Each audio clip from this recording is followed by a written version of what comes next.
Good evening.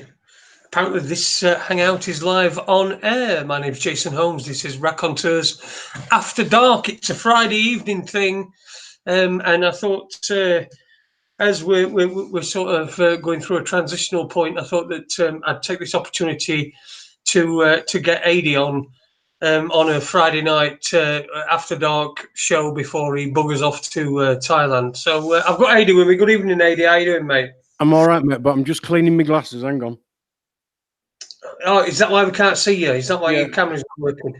And yeah, because I can't see to press the button. Hang on. Here we go. Oh, you can't. There you go. Well, we're not bothered That's about better. looking at that, anyway. That's better. I can see what you're looking at now. Yeah, I'm good, mate. I'm good. Yeah, I've been to the docs today, and the cardiology dude, and I'm good to go. So he's took me off nearly all my tablets, not quite all, and he's just going to wean me off the last lot over the next week. So should be good to go. Awesome. You'll be able to be an ambassador for our country in a would you call it a third world country, Thailand? Would I call it what? Sorry. A third world country. On the face of it, yes. I mean, especially in a lot of the villages, there are people who live in a tin hut with a mattress on the floor. Even kids. But when it comes to a lot of the medical, certainly dental, they are at least as good, if not better, and definitely more efficient than us. And about a quarter of the price. So, there's people who go over there and what they've been quoted for 30,000 quid for dental. You get it done for 7,000 quid over there with no compromise on quality or anything. I've been to countries where they have got, because of oil, lots and lots and lots and lots of money, but the people are not civilized. You go to Thailand where, I say in a lot of cases, people are living in tin huts out in the villages, and they are clean, very, very polite, really, really, really nice people. So it depends what you call civilized, really, doesn't it? If you're going I wouldn't say I mean, civilized means a completely different thing. Yeah. I mean, a lot of people see economic things as factors in being civilized, but like you say, over there they are civilized. There are civilized people. Yeah. They may not have as much money, but I think that probably makes them better people. I mean, from what you've been telling us. Yeah. But they absolutely appreciate everything. I mean, don't think for 1 second that they're behind. They'll find a way of relieving you of your money incredibly quickly if you let them. Don't be naive. But I've never had a problem. I've always been dealt with honourably. But you just, like anywhere else in the world, you've just got to be a bit streetwise and not show that you're vulnerable. But third world,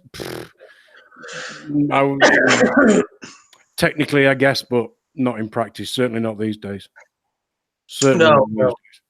That's not the impression I got from you. And I mean, I've been to places around the world. I've been to places that are Arab places. I've been to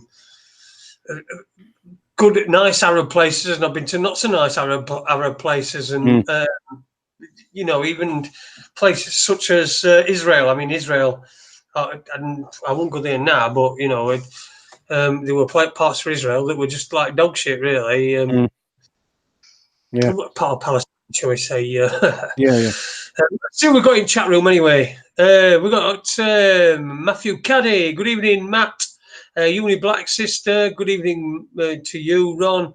Ron Malcolm, Andrew Warfton, Gary Orden. Just having a quick chat. I mean, Super Leach told me off another channel. I don't know what that means. I don't know. No idea what that means. But so good evening to everyone who's in the chat room. It's I'm going to show you some stuff in a bit. I'm going to screen share. I'm just going to wait a little bit longer to see. Just before you do, because I know when we were talking on the phone earlier, you were on about screenshotting stuff. I've got a couple more less important, more trivial matters to deal with. Hey dear, Archie Hewitt. Hey, what a name! Oh yeah, Archie. Yeah, They've good called him old Archie, haven't Hewitt, they? yeah. Yeah.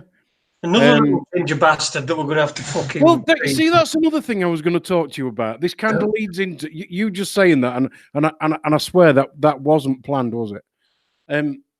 Because we've also had Danny Baker sacked by the BBC today, haven't we?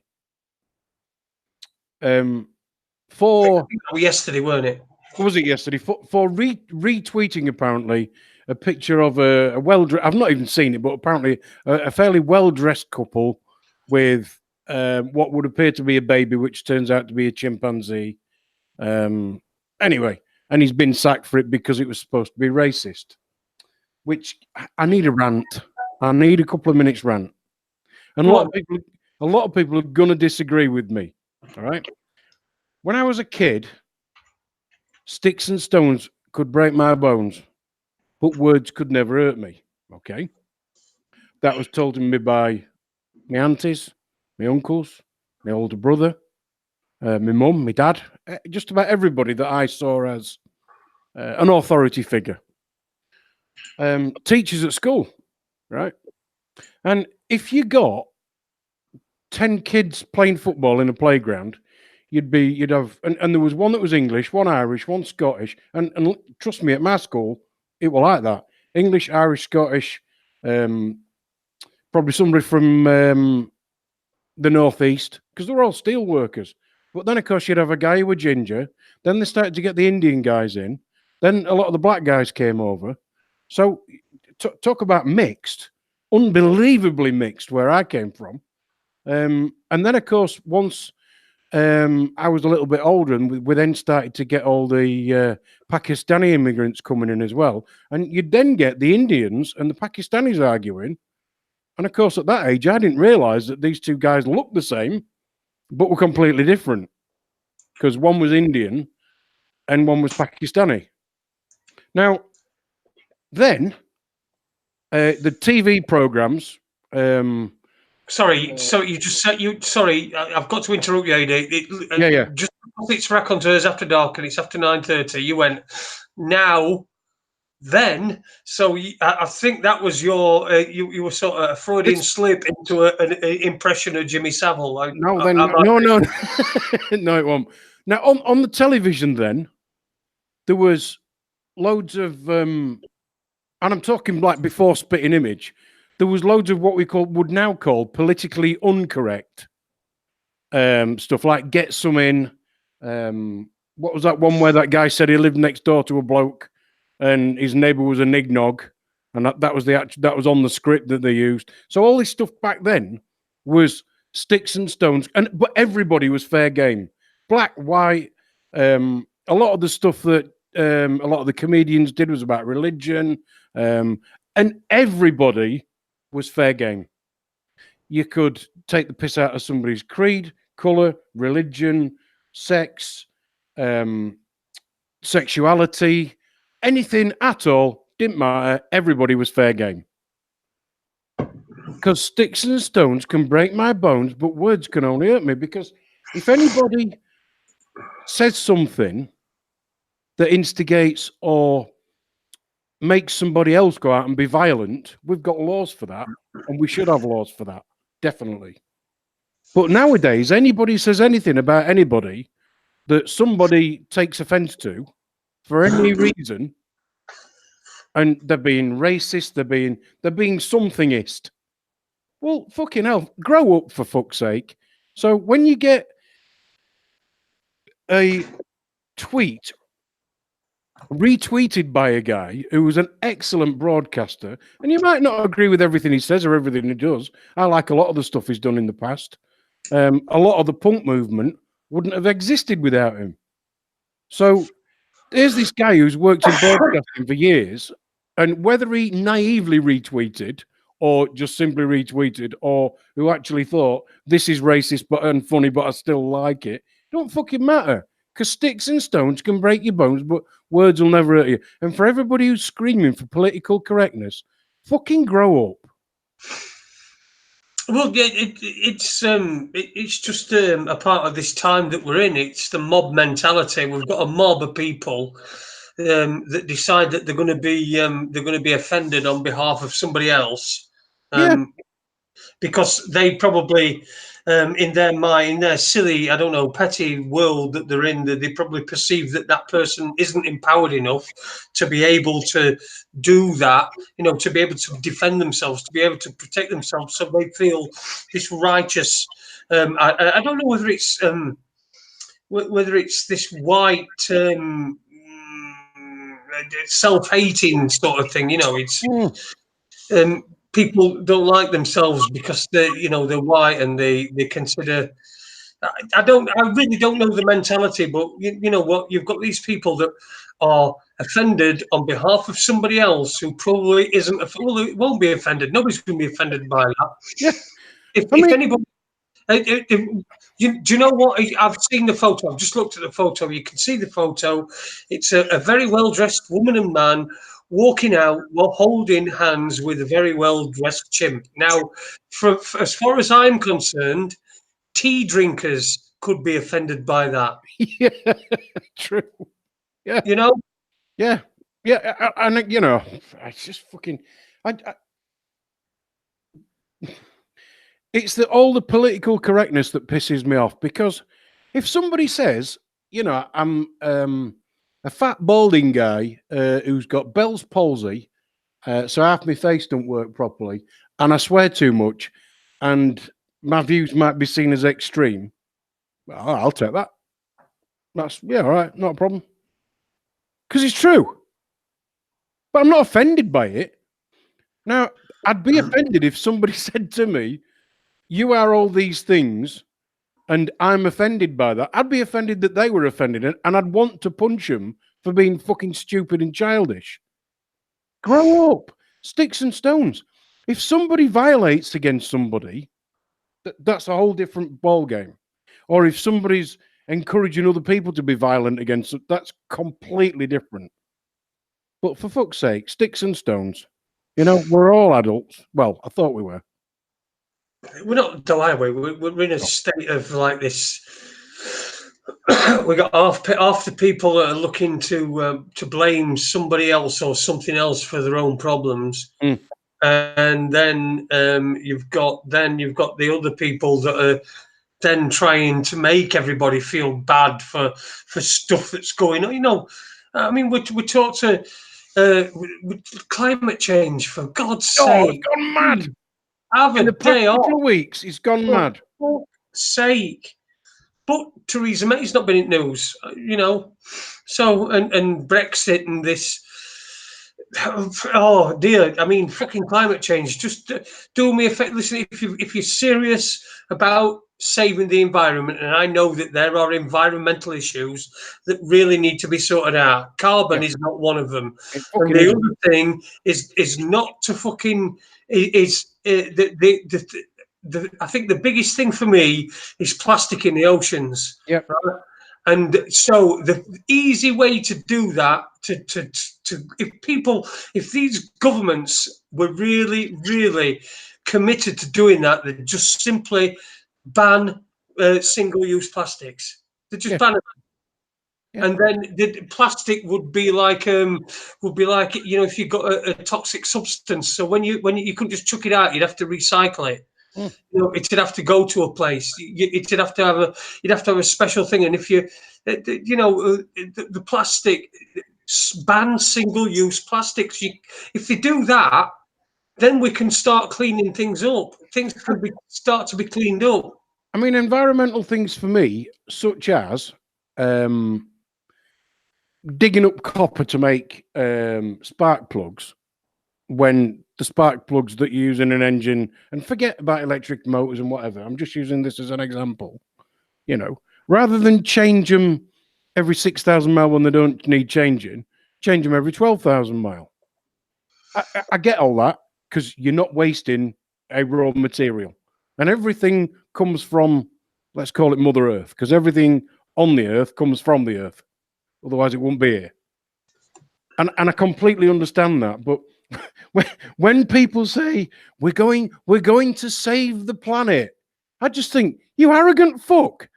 You know, it's been here for fucking, well, supposedly billions of years before we were even thought of.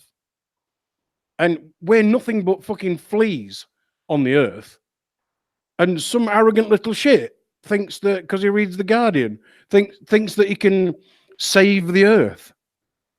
It don't matter how bad you are to it, it'll still be fucking here a long time after we're gone, but that doesn't give us permission to destroy it. But like you say, Jason, plaggy bags, I'd actually written that down when you started talking. But carbon, for trees breathe carbon. Without carbon, trees would die. If the trees die, there's no oxygen for us to breathe. That's one of the first things that I learned. I think it was in junior school. That's the cycle, and that's how we live in harmony with green vegetation. That's what it does. But what they do, they demonize anything they can tax, and that's all it is. It's George Soros and all his fucking cronies, and then they get some 13 or 14-year-old girl so that she can then encourage the whole of that generation to almost skip our generation and the thoughts that we've got on it. Because, oh, well, we're far too old to know, so we can't know anything. It must be up to the young ones to do something about it. It's just fucking ridiculous. The other one I heard yesterday, that was it. They were on about pumping carbon back down the hole that the gas or oil had come from. Okay. And I just think to myself, yeah, that'll work then. But all that shit that they're going to pump down for fracking, well, that's going to come back up through the earth anyway. So all it is just an excuse to tax. That's it. That's what it is. It's just a fucking excuse to relieve you of more of your money.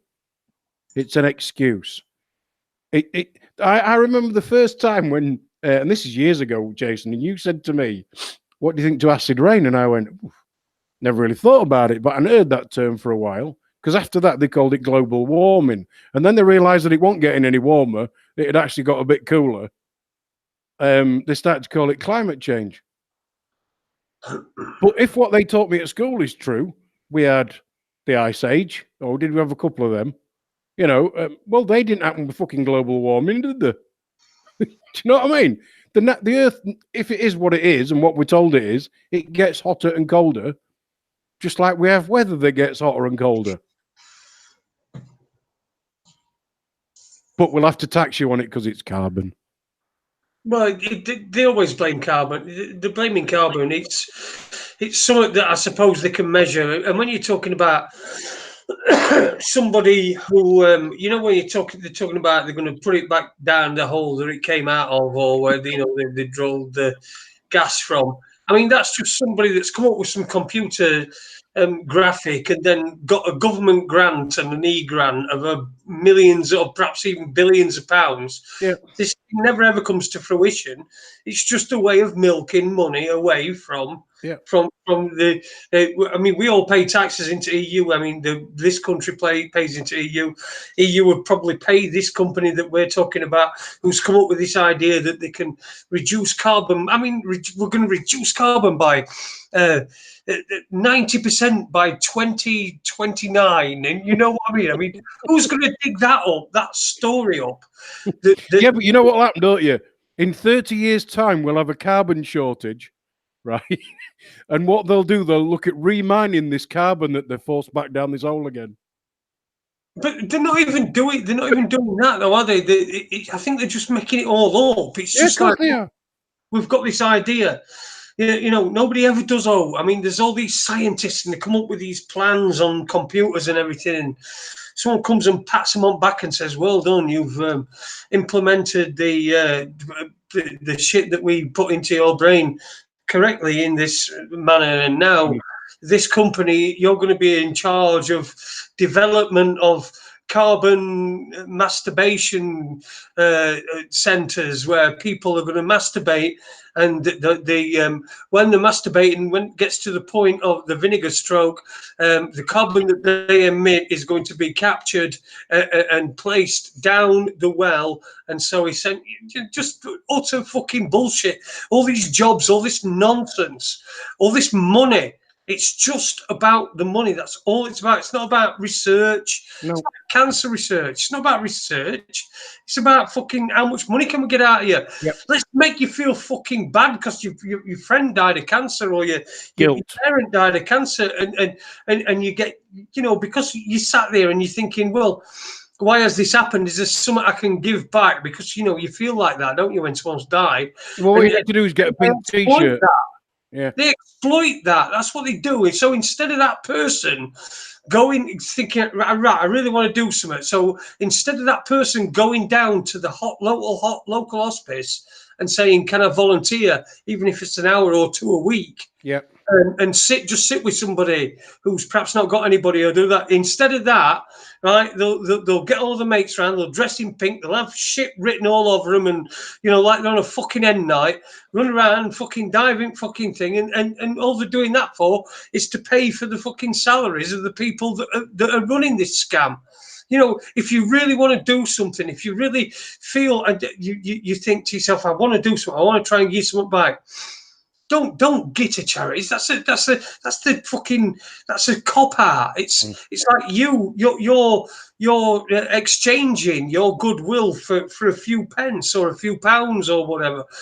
Go and do something. Go to somewhere and say, look, I'll do anything. This local, even if it's like I'll empty bins or whatever. I'll come and I'll tidy up once every so often. At least then you are doing something, and you will feel a whole lot better than just chucking £2 into like someone's bucket who stood there trying to raise money so that they can pay for the CEO's fucking latest holiday in Barbados. The one that bugs me now is they're now linking the climate change to the cancer so they can both work in harmony and really make you feel doubly guilty. Yeah. And of course, nowadays, what they can do is get some computer graphic, which I understand isn't that hard to do now. I'm no computer buff, but, you can get a computer graphic and put something on the TV and people go, oh, yeah, it must be true because I've seen it on telly. No, you've seen a computer graphic of somebody's idea of a reason to tax you in some way or make you feel guilty to make you give up your money, because it's not about helping anybody, helping the planet or anything like that. And I don't mean we should abuse what we've got, by letting bags float around in the sea. They should be bloody cleaned up, I'm talking about the tax bit, the guilt bit. That's the bit that's wrong. It's fucking wrong, and it's not there, again, for our benefit. And it's the same old few people at the top, because the politicians that you think you vote for are here today and gone tomorrow, but all the people that are really in charge are still there, still doing the job.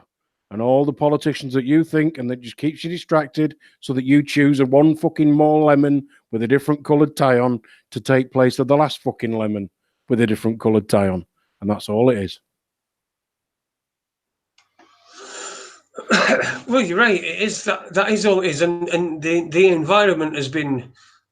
The environment it's something that's really easy for people to latch onto. Yeah, it's easy for people to latch onto the environmental issues, and then to be drawn into other political issues and fall on the side of the person that's instead of looking at each individual issue on their own, people start looking at right. Well, I'm completely for saving this, but of course, anybody's going to be for saving the planet, aren't they? With making things better.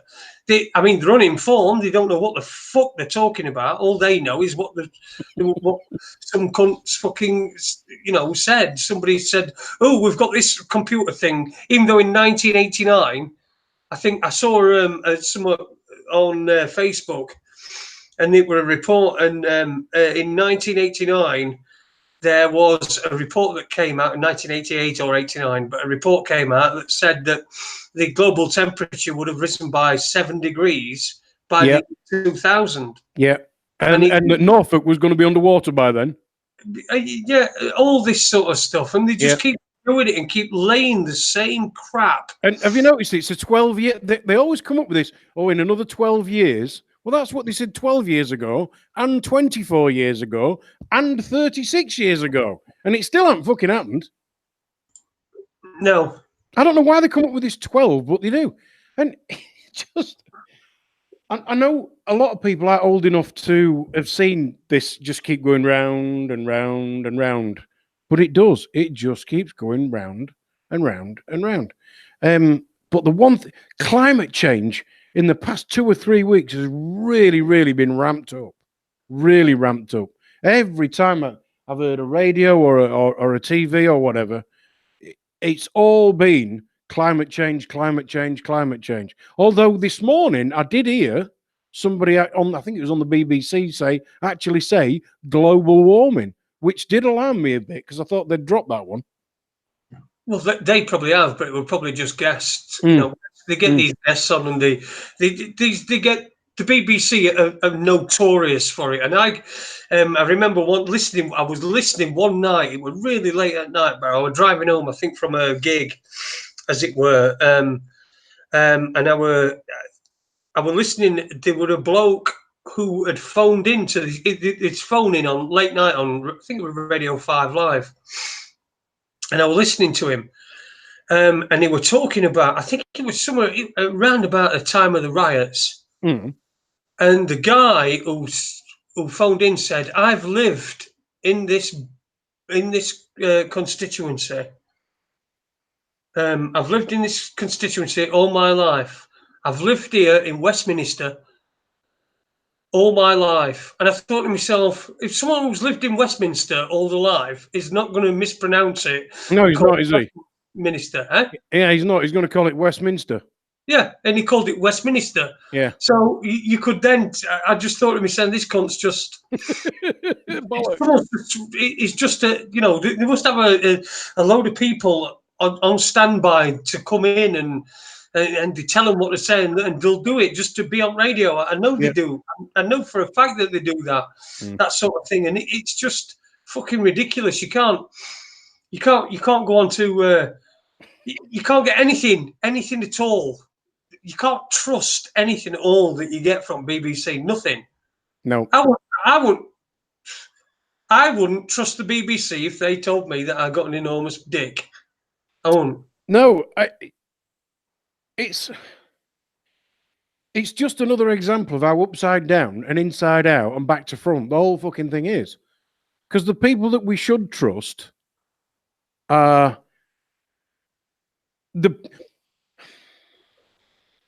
this is kind of a bit inside out. This you always get the people on the BBC are the ones who are crying out for what somebody said to be made illegal. Like, I don't know, some extreme whatever. Oh, you can't say that, it's illegal. And then, of course, everybody else goes, oh, yeah, it's illegal. The problem is, who decides what's illegal to say? Who decides? Well, it's going to be a government, isn't it? Well, once the government are deciding who can say what, that, you know, what are we in then? That's a tyranny. That's a tyranny. And if you think that's democracy, and yet you get people on YouTube, you get people on mainstream, all crying out, say, him over there, he can't say that. Why not? We can disagree. What the fuck you like? But his right to say it should remain. But they have been, there has been this since April, I think it was April, this new algorithm. Oh, yeah. Came in with YouTube. Yeah. I thought the other night after we finished, I thought I'll have a look at this to see whether this has had an effect. But I'll tell you for why, because I noticed that there was a real lull and a slowdown in comments being made on the videos, and yeah, on both my YouTube channels, on Raconteurs News and on Alter Edge Media. And I got a video on Alter Edge Media that had 130,000 views. Now, in the last few months, I remember it. This is a video that I put up 5 years ago.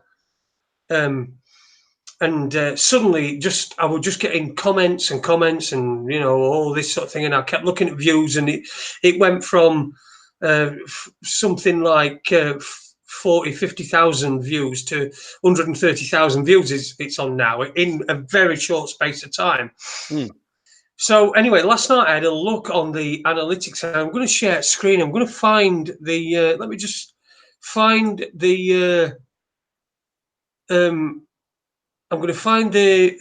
I took a screenshot of the analytics of that, and where is it? What did I call it? Fucking hell, I can't remember. Oh, there we go. There we go. Low drop there. So here you go. This is. I'm just going to screenshot. I'm going to screen share with everybody. Okay, so just bear with me. I'm going to screen share. I'm just going to show you what has happened in the last month on this one particular video. This is on my Alter Edge Media application window. That one. Jason just proving that he can't multitask. There you go. Can you see that? Oh my God. Can you see it? Shit. Right. So there you go. This is a call to Lowell after they text me. It's like I say, it's got 130,000 views, but in the look at this graph. Look how it goes up here, up here, up here, and it goes up here. It goes down a little bit, goes up, and then boom, bang, 1st of May, gone, completely just gone. So what does this new algorithm look for, and what does it do, Jason? Well, what it does is it takes it defines whether something is conspiratorial or it's something against the grain. And so what it does is it removes it from suggested videos. So all these hits that I've had here, I mean, that one, look at that. That's in one day there, I've had 6,700 views in one day. That was one bloke just kept hitting the refresh button, that. but bloke sat on the toilet having a poo, thinking he got nothing to do for half an hour and couldn't get it to play, so we just kept hitting refresh. Well, maybe it's, but I mean, even right back here, it's it went up, then it's just completely dropped off, and it's down 46%. And my channel overall is this channel, Alter Edge Media, is down 66% in total. My God.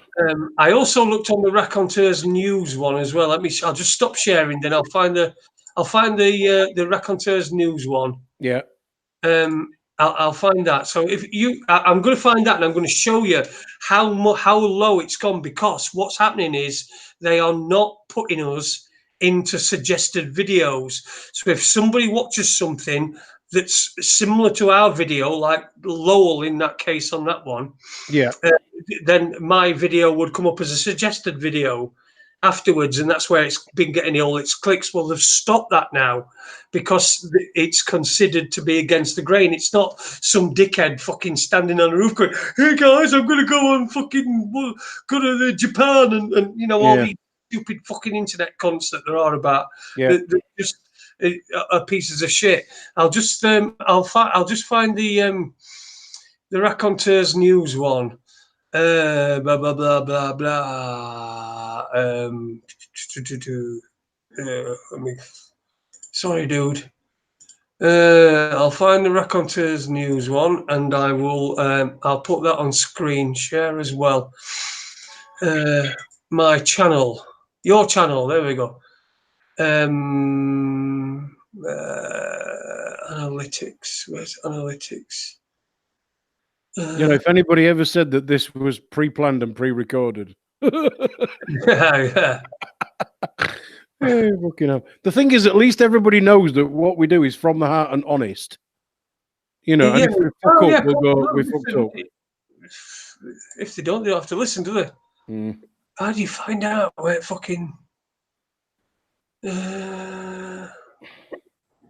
I'm trying to find this out. Sorry about this, guys. Playlist channels, discussion about... I don't know where to find analytics. Let me find my channel. Okay. YouTube Studio. Let me have a look at YouTube Studio. Let's see what that says. 971 subscribers we've got. So if you want to subscribe, that's the best way to, because we're getting... Oh, there we go. Look at this. We're down 33% in the last 28 days. I'll just Really? screen you that. There we go. Cancel that. Screen share. Application window. Which one was it? I don't want to put my porn up. That one. That's what you have a tablet for. Oh, right. Okay. Can you see there? Yeah, yeah. Even said, there's no point in me pointing where it says 122k. Yep. The percentage coming down. Yeah, yeah, yeah. Down 33% in the last 28 days. And that's since this new algorithm came in. This is since that new algorithm came out, and this is what's happening. You're not getting anything. If anybody, I'll stop sharing that now. If anybody's notice this, when you watch a YouTube and then it has suggested videos underneath, and most of the time there'll be completely nothing to do. I watched a video that somebody put in one of the comments. Somebody posted this in one of the comments, and I thought, well, I'll have a look at that. And I had a look at it last night, and it's quite a good... I've watched it anyway. Imperium, it's called. Okay. Imperium, yeah, Volume 1.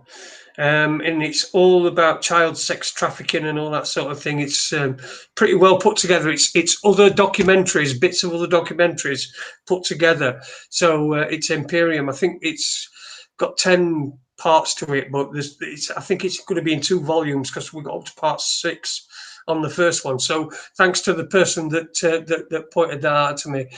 So anybody wants to watch that, Imperium. This is the thing, is we're trying to be divided. We're trying to be divided by, it looks like we're ignoring each other, or people Yeah, are... yeah. That's what's happening. So you know what we need to do is we need to get into better places. We need to go to different places to source different bits of news and information. And the link to the forum, my forum, which has been there for ages. It's been there since 2011, I think. So it's been there a long time. It's not been used a massive amount, but it's there, and people can join up and get on there and post things that they think are important, because more people, if we go to different places, more people are going to see it. And also what we need to do as well is, if there's any other independent media people that you've heard or you listen to, we need to share that as well with our listeners. Don't be of the mindset that these are my listeners and I don't want them listening to anybody else. I don't want anyone taking them away from me or anything like that. We want this is how things get divided up. This is how we get fractured and we get separated. I mean, in the last couple of weeks, I've lost touch with Andy and I've lost touch with Paul. I don't know, there are different circumstances for both, and those to me are just a symptom of what is happening and what is going on, and we need to try to stop that, to not be part of that, and just try to be all, if you might not agree with somebody, but just please just fucking share their stuff, because we've got to all keep doing this, because if we don't, the ones that are bullshit will show themselves as bullshit, when the time comes. But that don't mean to say just because perhaps you recommended something to somebody and it turns out to be bullshit. It don't mean anything. It's no reflection on you. All you were doing is you were just offering on more information. This is what we really need to do, because they're really anchoring down on us. We can't, on Facebook, social media, Twitter, I understand is the same. I don't use Twitter. I don't use Facebook really. I just use it for this show. Well, we've got to move away from these places. These have incarcerated us, have trapped us. They're like prisons, and where what they say goes. So if you say something and they don't want anybody else to hear it, nobody's going to hear it. It's fucking pointless. It's like going and standing on a beach in the middle of fucking nowhere with nobody about and shouting something and expecting somebody to fucking hear you. They're never going to hear you. You know why? Because they're not supposed to hear you. You're not supposed to be heard. What you're saying is dangerous. I mean, even Paul Joseph Watson, who's from Sheffield actually, but he's Infowars guy. I don't agree with most of the things Paul Joseph Watson says, but he's been banned off Facebook and he's fucking suing them for defamation because they said he was dangerous, and I agree with that.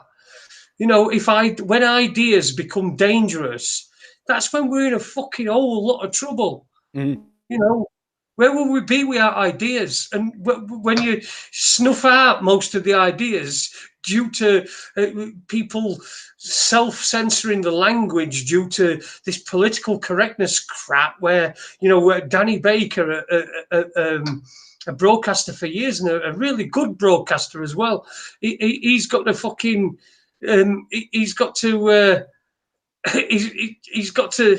fucking be sacked for making a joke. It's a joke. It was nothing to do at all with any race or anything. It was a joke. It was a poke at the fucking media and the way that the media has dealt with this baby, and how just a skit of it.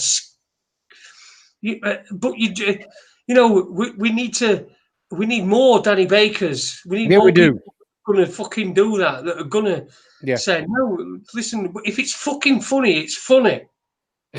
Yeah, that's right. If it's funny, it's funny. Yeah. It should be funny. It can be funny. And if you don't find it funny, somebody else might find it funny. And it doesn't matter who it's poking fun at. Black, white, Asian, Catholic, Muslim, Christian, Methodist. Don't fucking matter. It does not matter. Why can we not poke fun? Well, let me just give you a little. This is how it works, right? With Freddie Starr died, didn't it? Apparently so. Yeah. Yeah, he died yesterday or something. I don't know. Yeah. But Freddie Starr died, and the way that it's portrayed that he died sad and lonely in his Spanish home, and nobody in the village knew him, and he were a bit of a recluse and all this sort of thing, right? That's Freddie Starr, okay? Freddie Starr had a great career. There were some allegations about him around at the time of the Savile thing all came out, but he fronted them up, and nothing was ever. I don't think he was ever even charged with anything or did anything. But I think that made him a bit of a fucking a ghost of his former self. Whether or not he were guilty or not, I don't know. But I think that made a bit of a ghost of his former self. And a lot are made with that. A lot of that was made of that. Now, Freddie Starr brought a lot of happiness into people's lives, and he did all this good stuff. But he's come to a demise, and I would put him on a par with someone like Lenny Henry. Yeah. Can you imagine what's going to happen when Lenny Henry farts? It's going to be, he was a national treasure. He broke all these boundaries. He did all these things. I mean, we're talking a guy who made a living out of joking about being in jungle and things like that on Blankety Blank and things like that. And He also forged a career out of eating bread and condensed milk sandwiches and elongating to a ridiculous extent the word "okay." Yeah. Right. That's the sum, as far as I'm concerned. That's the sum of his contribution to entertainment, light entertainment. Yep. But what will happen? Yeah, completely agree. State funeral. Yeah. Is he a Sir Lenny? Oh, it probably is. It's probably. I think he is, actually. It's probably something of a royal Yeah, name. I think he was made away. Yeah. Yeah, I think he is. Which says everything you need to know about him, doesn't it? Really? Yeah, and when it gets to the point of this is now so much in your face of how we're only allowed to see what they want us to see. We're only allowed to hear what they want us to hear. We're only allowed to be influenced by the people that they want us to be influenced by. And we're only allowed to watch the videos that they want us to watch. But they've not quite gone as far as banning anything or banning these things on YouTube. All they've done, they've made it so that they don't need to. Because they just make them unfindable. Yeah, shadow banning, they call it. Just, throw it in a big skip. Nobody will ever find that again. Yeah, they do it all the time. Listen, mate, I was shocked when I was looking last night. I was shocked at how obvious it was when the statistics on both my channels. Bear in mind, this is 2 channels. Yeah. And they've both gone at the same time. The numbers have dipped, and because we just don't go into any. They don't suggest us. We're not a suggested video. Yeah. And that's because we're not towing the line, or we're not. Well, I'll tell you what. If you put a video up, just give me a minute, right? Go on. I will watching some shit, and this is what this is what I'm saying. I couldn't fucking find anything. I've got a TV in fucking kitchen, and I was cooking, and I'm looking to just find some crap just to be on in the background, and I saw this thing, and it were 10 people, celebrities, who gave it all up and now have normal jobs, right? Right. And so I thought, I'll have a look at that, and anyway, it was fucking ridiculous. Normal jobs. One of them were Frankie Muniz, who was Malcolm in the Middle. Right. And he'd given it up, the acting and all the fame and everything, and he was now a racing car driver. Oh, like a normal job. Yeah. I mean, all the jobs that they had at the moment. Well, now he's a writer, a script writer, or a screen fucking writer, and all this shit. And I thought, well, where's all fucking normal jobs? Where's the cunt fucking working down at McDonald's? Yeah. Where's the cunt working at fucking car wash down road? Fucking scrubbing your car in January, with fucking no gloves on a road. No, where's he? He's not there. No, of course he's not. He's a fucking racing car driver, or he's a fucking director or a script writer, and And I thought to myself, this is how fucking false this whole shit is. It's just complete. The whole thing is just complete. Yeah. And it's so fucking fault. These last few days, since we spoke on when did we speak? Tuesday, were it? Tuesday, wasn't it? Yeah. We spoke on Tuesday, and I explained what had been going on with me and everything. This last couple of days, I felt really fucking good. I felt really good, and I felt really positive. And I've been up, and I've been doing things, and these last few days, these last 2, 3, 4 days, whatever. And I felt good, and I thought to myself, this is the way that it fucking gets to you. I thought to myself, yeah, well, I feel really fucking good, but you always hear these things, and they say, oh, well, we thought he were getting better, he were all right, and then he just suddenly died. Yeah. And I thought to myself, well, what if this is like Mother Nature's way of, on your last day at school, they let you bring in games. Yeah. It's like Mother Nature's way of letting you bring in games. You feel all right, and then just go boom. Yeah, and then it's like, now fuck off and don't come back. Exactly. It's just just the sort of fucking mindset this shit fucking gets you into. Yeah. I mean, I'm not really serious about that. It was just something that went through my fucking mind, that oh, hang on a minute, I feel all right. Perhaps I'm fucking gonna fucking my blood's all right as well. So I thought perhaps I'm gonna fucking keel over, and this is like nature's way of saying, it's your last day. You can bring in games. Bring Kaplunk. Oh, fucking! I once took them Rock'em Sock'em robots in on my last day at school in junior school. My name in that staff room was fucking blood. Was it? Oh, because it made such a noise. Yeah. And all kids wanted to play on it because it made a load of noise. So all the kids with the games and the jigsaws and that, and I'm there. I've got remember that? You press it. Yeah. Head would go. So anyway, shall we get back to Actually, no, I'm not going to do that. I had a phone call off a friend today, and he said, evening, Paul. He said he was absolutely mesmerised by the Beckham stuff, and he was sat there. It was like somebody was not reading a book to him, because it wasn't scripted. It was just coming from your memory as it popped into your memory, and it was a completely natural thing for you to talk about. And he said if anybody else felt like that, he certainly felt like he wanted to hear the next bit, because you did mention Max Clifford, and you went, oh, and I haven't even got to Max Clifford yet, and then we kind of finished because I think we've been on for about 3 hours. And I know you really, really don't want to talk about it, but you have been on to me about it for years, and I'd like you to finish the bit off. Well, I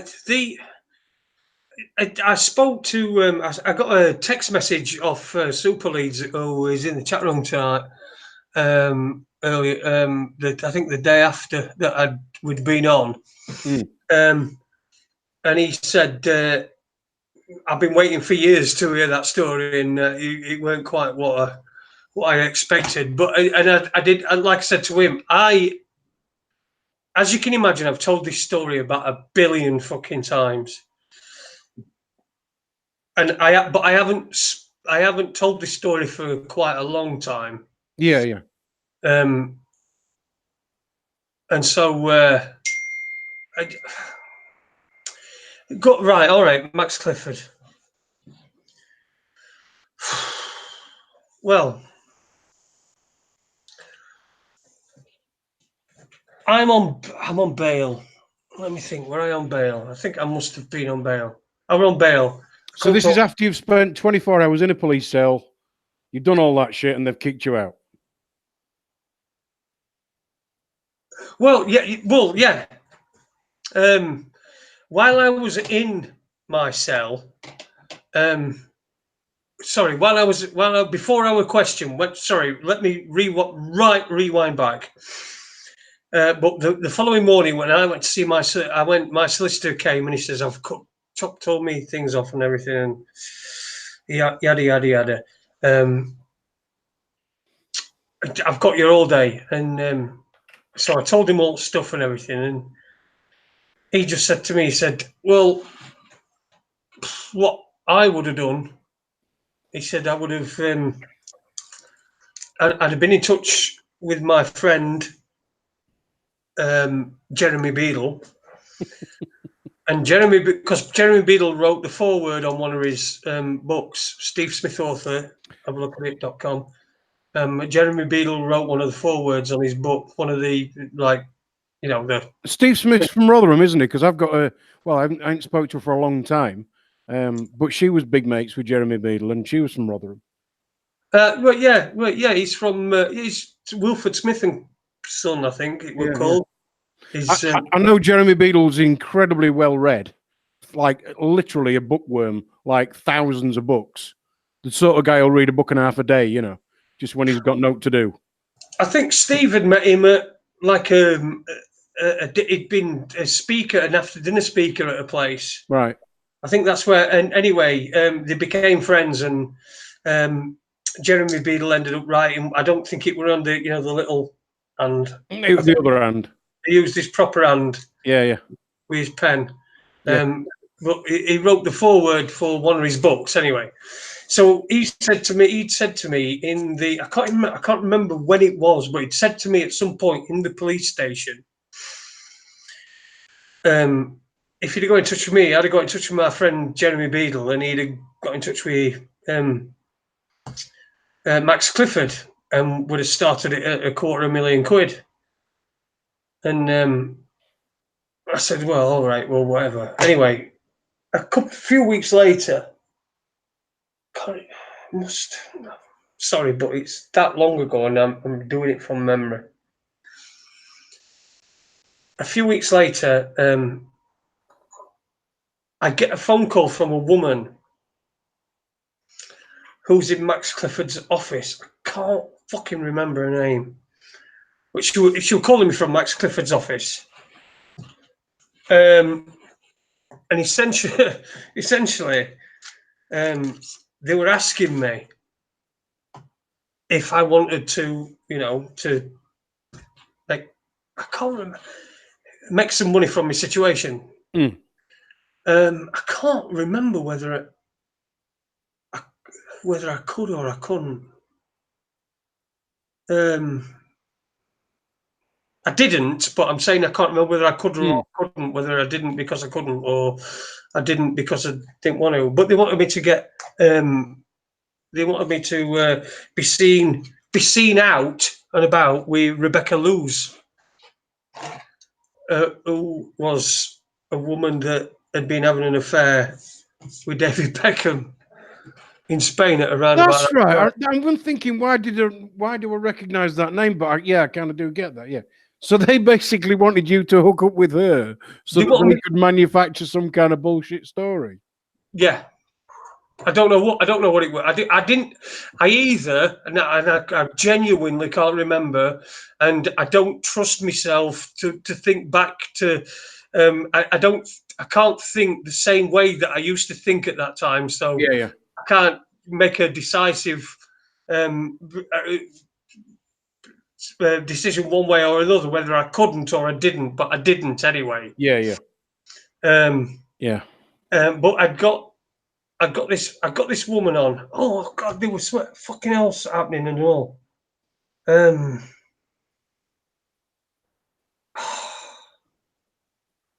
Fucking hell, there was something else happening as well, and I'm fucking desperately trying to remember it.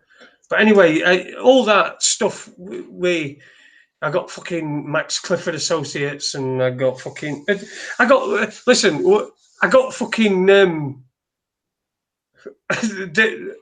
This was a fucking really interesting. This were one of the funny bits. I mean, there's a lot of funny bits in this.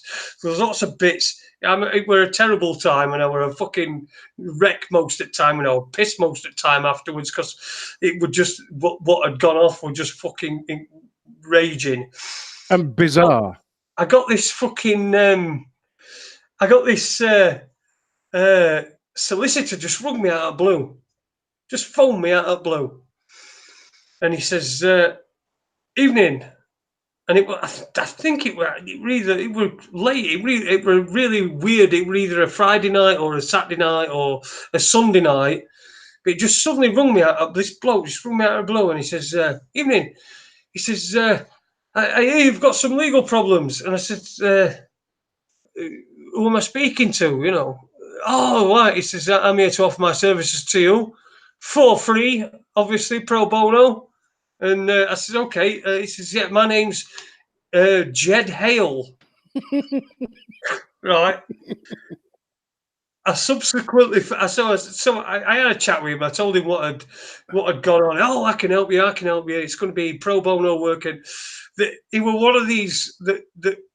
Well, when I looked into him and I asked a few people about him, they said, well, this is the guy who fucking pays homeless people to walk round with sandwich boards in Doncaster on saying, if you want bail, call Jed Hale. So it's a bit like what's his name off Breaking Bad? I've not seen Breaking Bad. Oh, have you not? Oh, you've got No. to watch Breaking Bad, man. No, I tried and it was crap. Oh, you've got to get past the first bit, the first season. You've got to get past the first season. I don't want to. I didn't get past first season. I think we got halfway into the second and just thought it was crap. Yeah. I just thought it was crap. It was. Yeah, I know what you mean, though. Yeah. Jed Hale, Jed Hale gets you bail, and that's what he did. He was like one of these. You know where you see on an American film, and there'll be a bloke and he'll be in an hospital. He'll give his card. Yeah, card. Oh, you're the bloke off TV. Yeah, that's me. Like, what's his name out of Lethal Weapon? Leo Getz. Leo Getz. Yeah. Leo Getz. Yeah. Fucking hell. If you want Leo Getz. So you got this phone call from Max Clifford's office from this woman. You'd got Jed Hale ringing you up. They wanted you to get into, be seen around with the woman that Beckham was supposed to have had this affair with, allegedly. Did anything about stick insect spice ever come out then? Was she ever... Did they ever try to do anything down that road with you, or? Well, the thing with stick insect spice, the stuff that I could tell you, I won't be able to tell you on here. Right. Okay.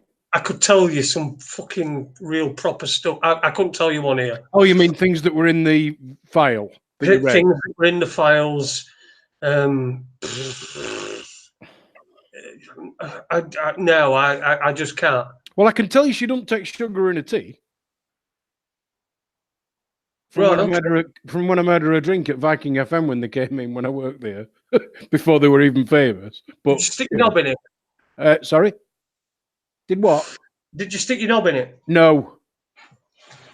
Did you see how it didn't take me long to answer that? Well, they were. I'll tell you something that I can tell you about that.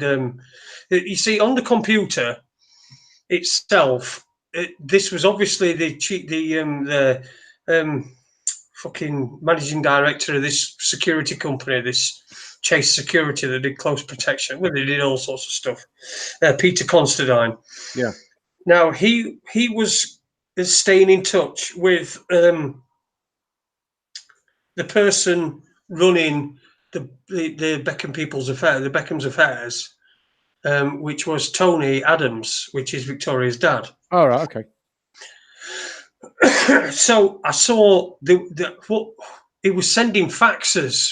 They were sending faxes back and forth, and I don't know if you know, but remember, but back in that you'd send a fax from a computer to another computer, but these were all like they were all on Word documents and they were all typed out, and they were weird. It were weird. I don't know whether he did it just so that when it came out at the other end, if it were from going through a fax machine, it'd come out all right, or whatever. But it was because it was using MS-DOS and it was copied into Word, I think, something like that. Because that's what used to happen. They used to have to do fax in MS-DOS, didn't they?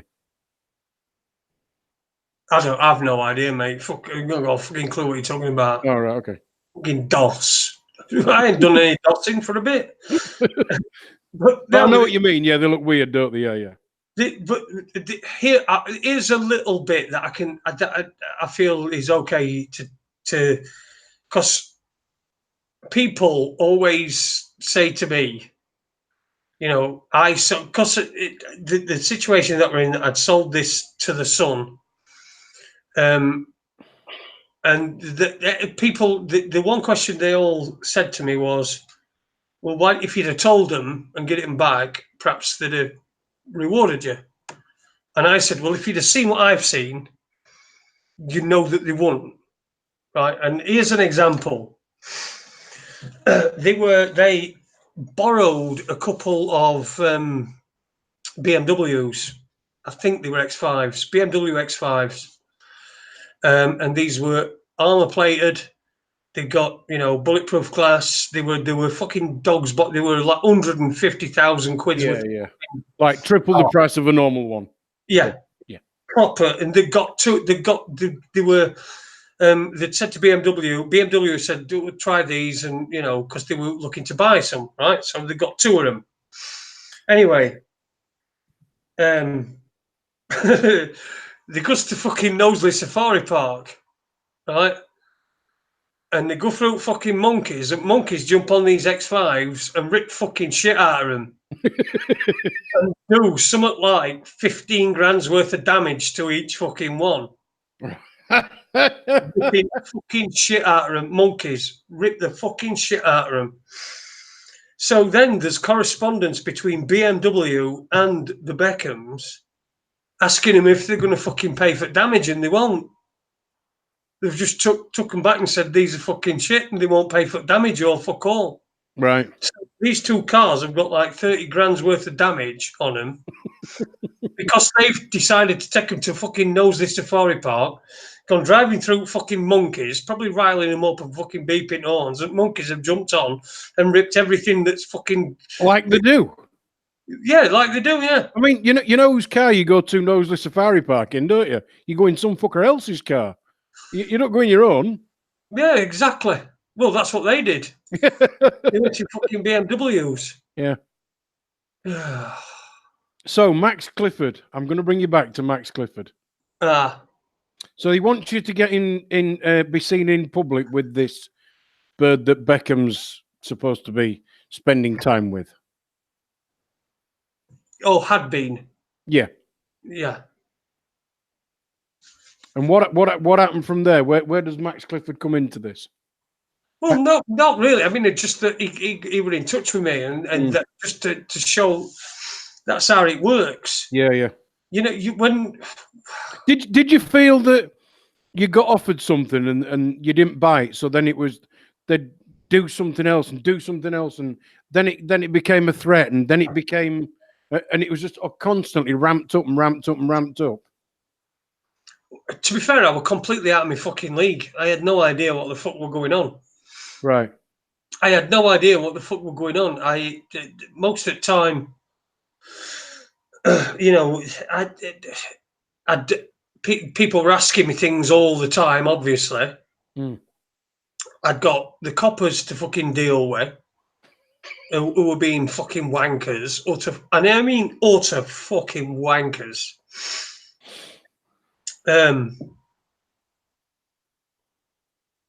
Oh God, you know, I look back and there were conversations I had with coppers, and I just wish I knew what I knew now and have them conversations again, because you know, there were 2 CID blokes who were stood in me in my kitchen.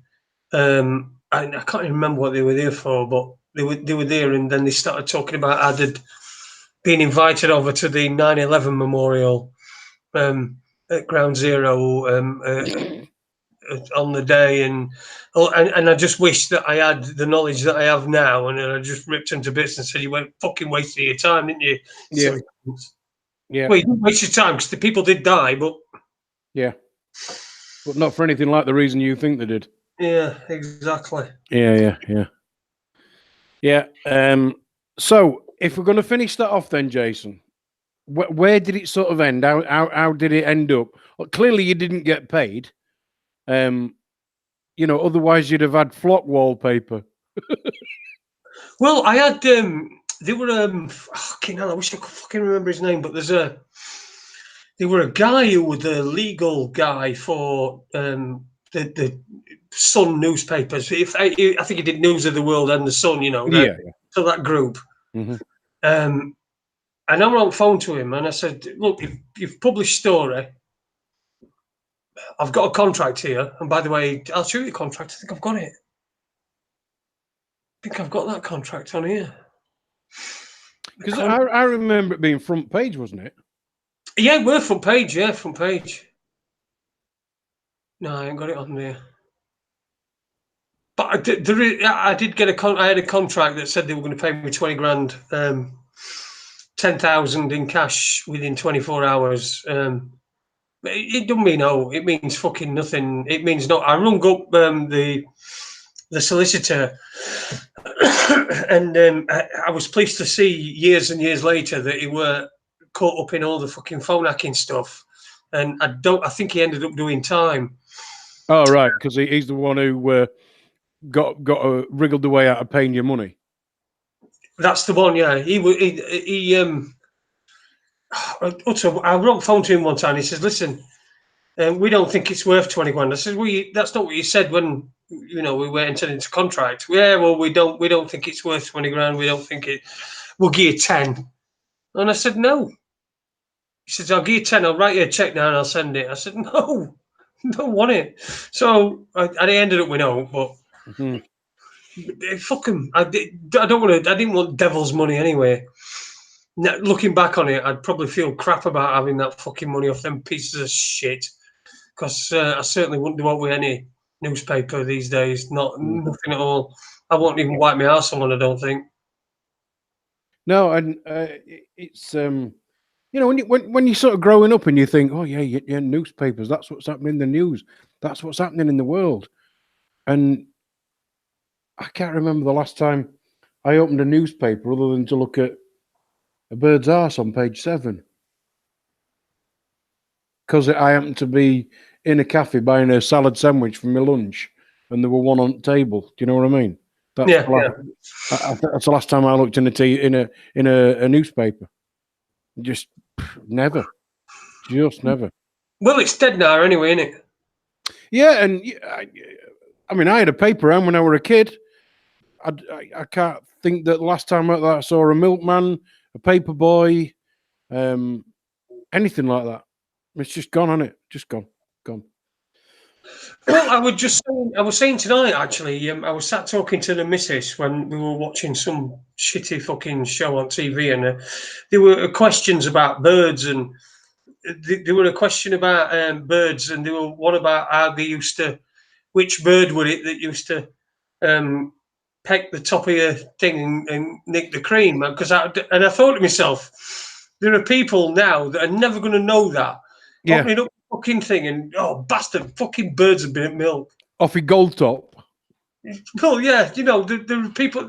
We've lost that. We've lost all these things, and it's like I now sort of understand why older people are grumpy, because things just get fucking worse. Yeah, they just get worse. They on the face of it, they'll sell it as things getting better, right? So you can sit in your room now, and your living room, and you can say, I don't know, some fucking bint's name. Can you turn my lights down? And the lights are gonna. Yeah. Because something that's connected to the Internet of Things is going to turn your lights down for you. It's going to turn your lights down, but it's also going to hear you. When you fucking when you're tossing off later on when your missus has gone to bed. It's also going to hear you doing that.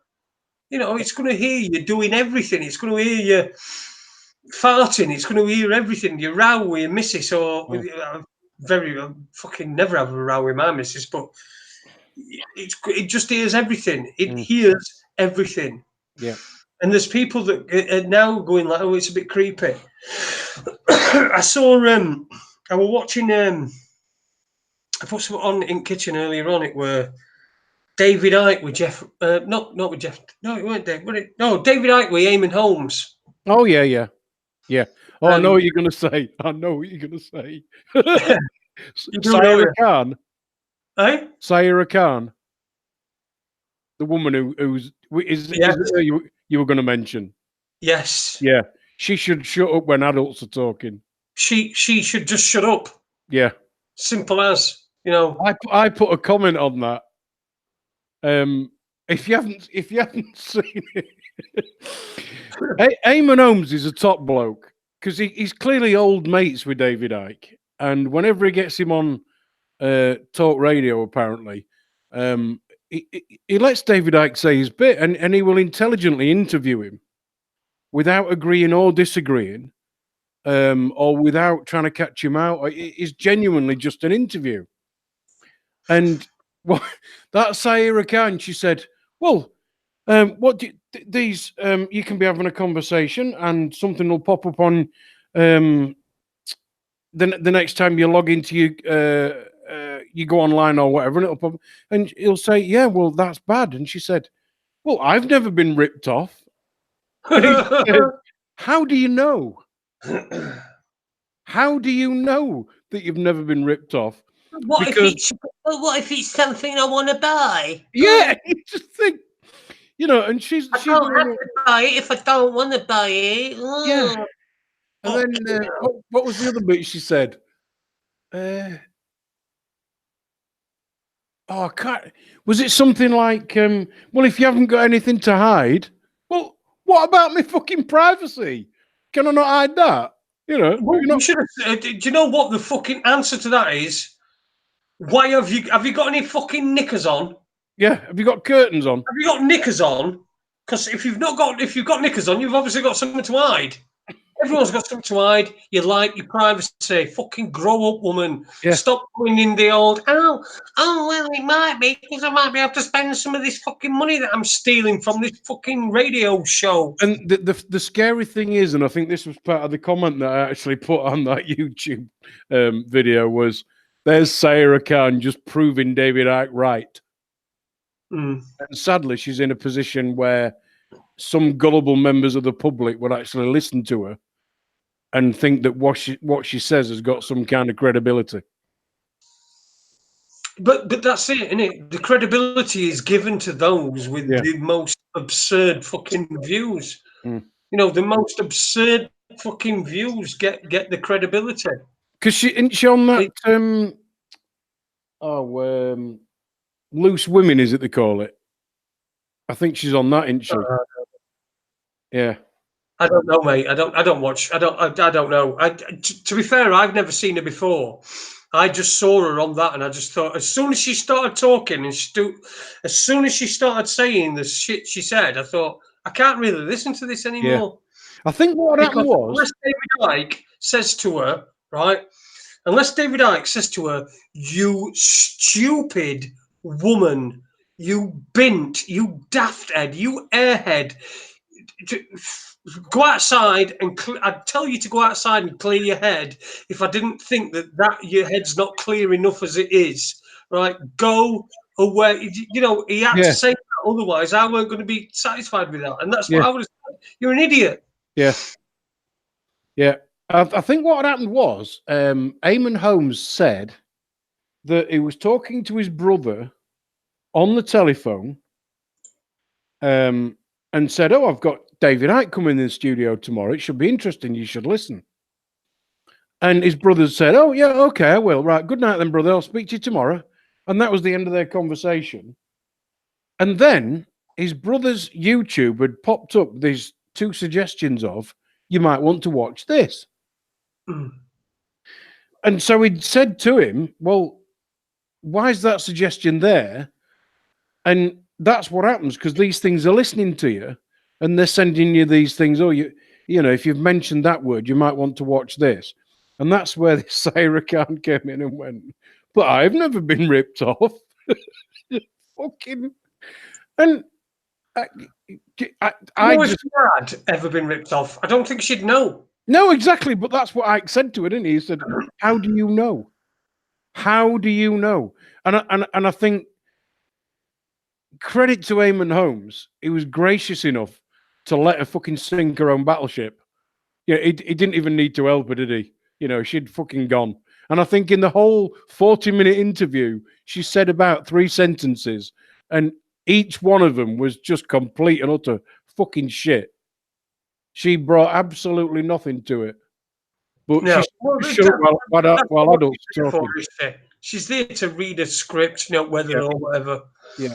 And that's all. I'm going to get a drink. Was she on something like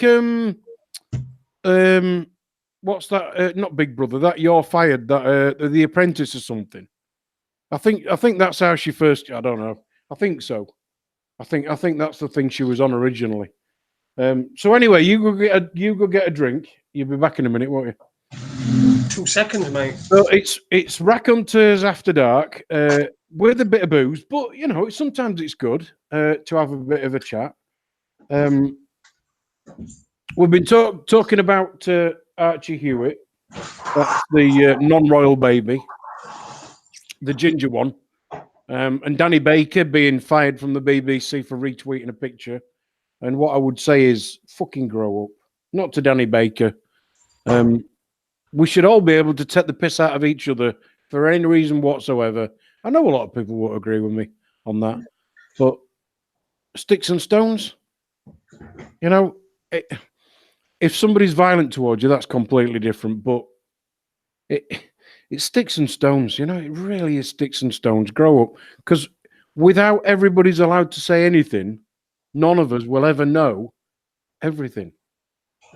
And we should be able to know somebody else's point of view, even if we don't agree with it, even if we find it offensive. If it instills violence, that's a different matter, and we've got different laws for that.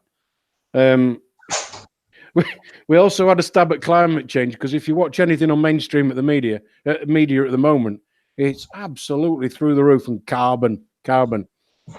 We don't want you to waste bags. We don't want you to use things that you don't need to use. But for fuck's sake, carbon.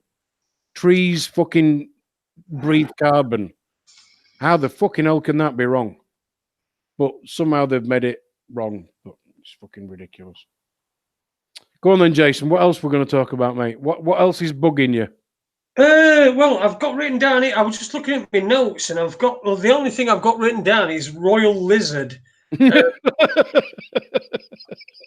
Fucking hell, you've been talking about David Icke, and here we go. We're into fucking lizards. Well, it segues straight into it. It's the melting pot. The melting pot that we've got here. That's all I've got written down. I know there's been tons and tons of stuff that's been really bugging me. I really should have a pen right next to me, because I'm so, you know what I mean? It's like, what I do is, because I sit and I think about things on the show to say on show. And funny things. I tried to write funny things, and I think of them, and I think, oh, I should write that down. But then the pen's over here, and I'm over there. Yeah, and you've got a serious space between your pen and your arse. With pen and my arse and my paper, and I think, so what I have to do then is I have to sit over there and convince myself that what I thought of isn't funny. That's really what I've been doing, you know. Oh, and Watson's been here as well with his little silly haircut. He looks like Garth, doesn't he? Off, yeah, he does. Yeah, he's quite an expensive sofa you bought him, isn't it? Really? Well, it is, isn't it? Let's see who's going off in chat room. Dean Yates is in there. James Owen, Blazing Stars. All these people. Blah blah blah. Have you watched anything decent recently, Ada? You know, any conspiracy video? Well, do you know, funnily enough, when I've been watching stuff, there has been less and less and less suggested on my YouTube feed, and obviously now after what you've said is true. I've been rewatching a lot of the George Carlin stuff. And you know, they say there's a lot of truth spoken in jest. You know, you listen to Carlin when he's talking about climate change and global warming and all that stuff, and then you actually sit and you apply that. The guy was fucking right, you know, but he was right 20 years ago. And yet, what's still in the news today, because they still haven't drilled it down enough to charge us loads of fucking money for it. Sorry, I'm just laughing at Watson. Dude! Waters! Watson, who's this? Who's these people here, look? Who are they? Sorry. It's all right. I mean, I tend to sort of, I don't know, float around the YouTube to try and find different stuff to subscribe to, and then I'll listen to the next couple and see what they're like, and then decide whether or not I'm going to unsubscribe or not. Because I think unless you do, you can end up with Well, not so much now. They're not being suggested, but you can end up just on a complete tangent away from the stuff that you're actually interested in. But you are dead right. This new algorithm is completely destroying what they actually were allowed to watch. Which is why we need to find new formats. We need to find new ways, new means. And to be fair, I feel like we're a little bit late to the party. But then again, we've been doing this by seat of his pants for 3 fucking years now. So what should change? But yeah, it's definitely it's going to have to go in another direction, I think, because Facebook, there's just no point at all. There is no point in posting anything on Facebook, none whatsoever. There is one thing that Ike's right about, and that's just because somebody says something don't mean it's wrong. You can disagree with 90% of what somebody says, but 10% of it you might agree with. And then you listen to somebody else and you might think that most of what they say is bollocks, but there's something else what they say that's quite right. And they're the bits that you need to latch onto, and they're the bits that you need to share. Because if we don't, we're all going to end up where, oh, he just talks bollocks, I'm not listening to him. Well, there will be a nugget in there somewhere of everybody that you listen to. The other thing that he does say, which I believe is the right approach, is that everybody should be able to say anything. Anything. No matter how. That fat fucker. Yeah, and you fucking bald four-eyed wanker. You should be able to, because when you've got a situation where somebody has to decide what you're allowed to say, it isn't the what you're allowed to say that's the problem. It's the who's deciding what you're allowed to say that is the problem. Because inevitably, it will be a government which is a tyranny, a fascistic organization of some kind. And the other thing he's right about at the moment as well is years ago, you used to get people going on marches, we want freedom of speech. Now you've got the same old Guardian readers who are going out on fucking marches demanding that people can't have the freedom of speech. It doesn't matter who's saying it. It doesn't. Should be allowed to say it. If what they say instigates violence or that's completely different, and we have laws for that. But we should be allowed to say. Otherwise, I wouldn't be able to say, let's think of an example. Money isn't real. And you all need to learn about fractional reserve lending to realize how you're being ripped off. Because the BBC always asks the wrong question. Why have we got an economic downturn? Well, that's the wrong question, because they'll put somebody on saying what we need is more growth, and somebody else saying, what we need is more quantitative easing. What neither of them are even capable of saying is we need to get rid of fractional reserve lending, because that's the real problem. And the reason they won't say that is because both of these guys have got no fucking idea what fractional reserve lending is, because they've both got degrees in finance, the same ones that I've got, and neither of them were ever taught what fractional reserve lending is, even though it is the absolute fucking backbone of the financial system of the world. So you'll end up where the BBC don't even ask the right question, ever. They never ask the right question. And there is only one truth, so how could you have two sides of an argument? Because there's only one truth. It's either true or it's not. And the reason they'll get away with showing it as a debate that's supposed to be fair is because they never ask the right question.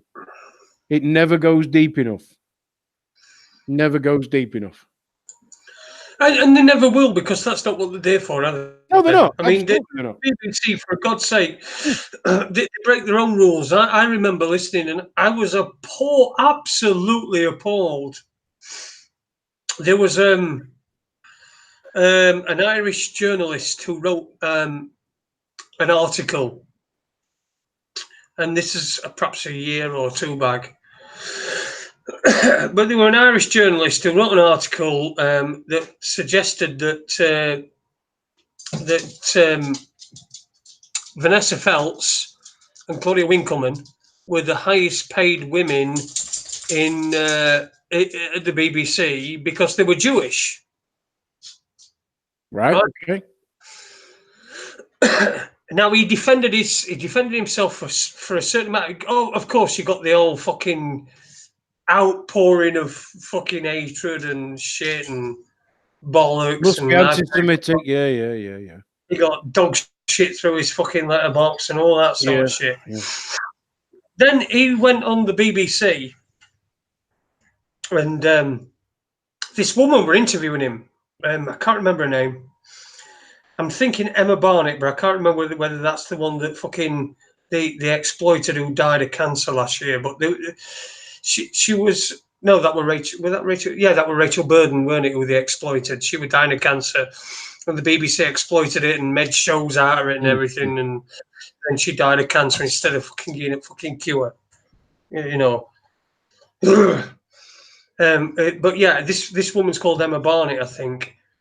And so she's interviewing this guy about these comments, and then said, "So you're saying they are the highest paid because they are Jewish, my religion, right?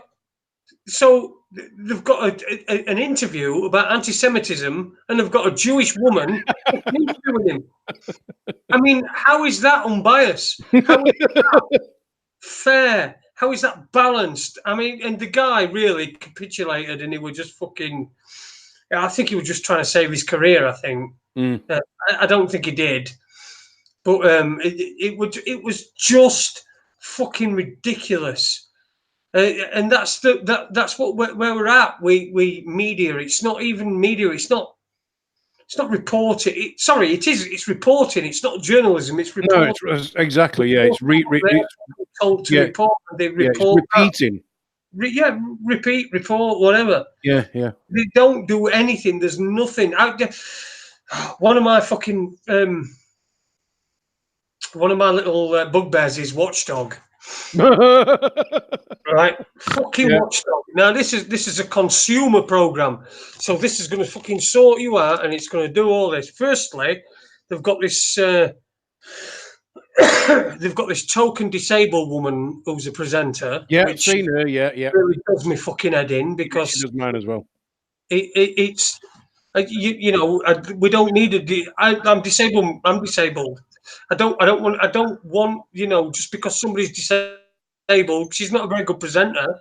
I don't want her to be on TV simply because she's disabled. I don't want any advantages just because I'm disabled. I just want a little help, by being able to park where I want or whatever.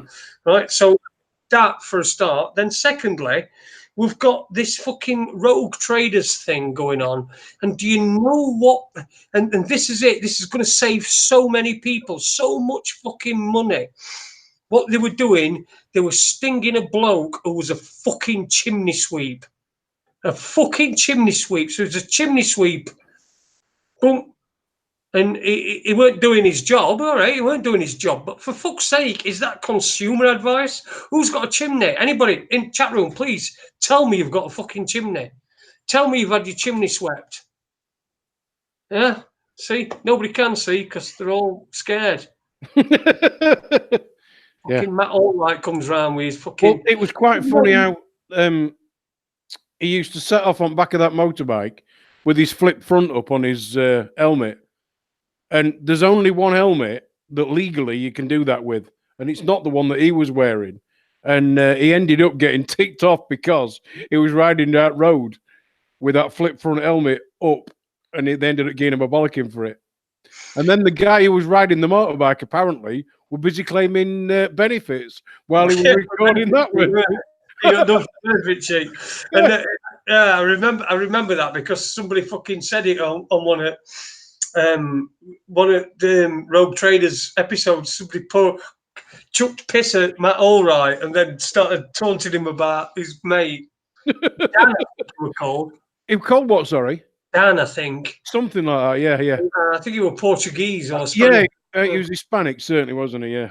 And but he got done for benefit fraud, while working for BBC. Good move, eh?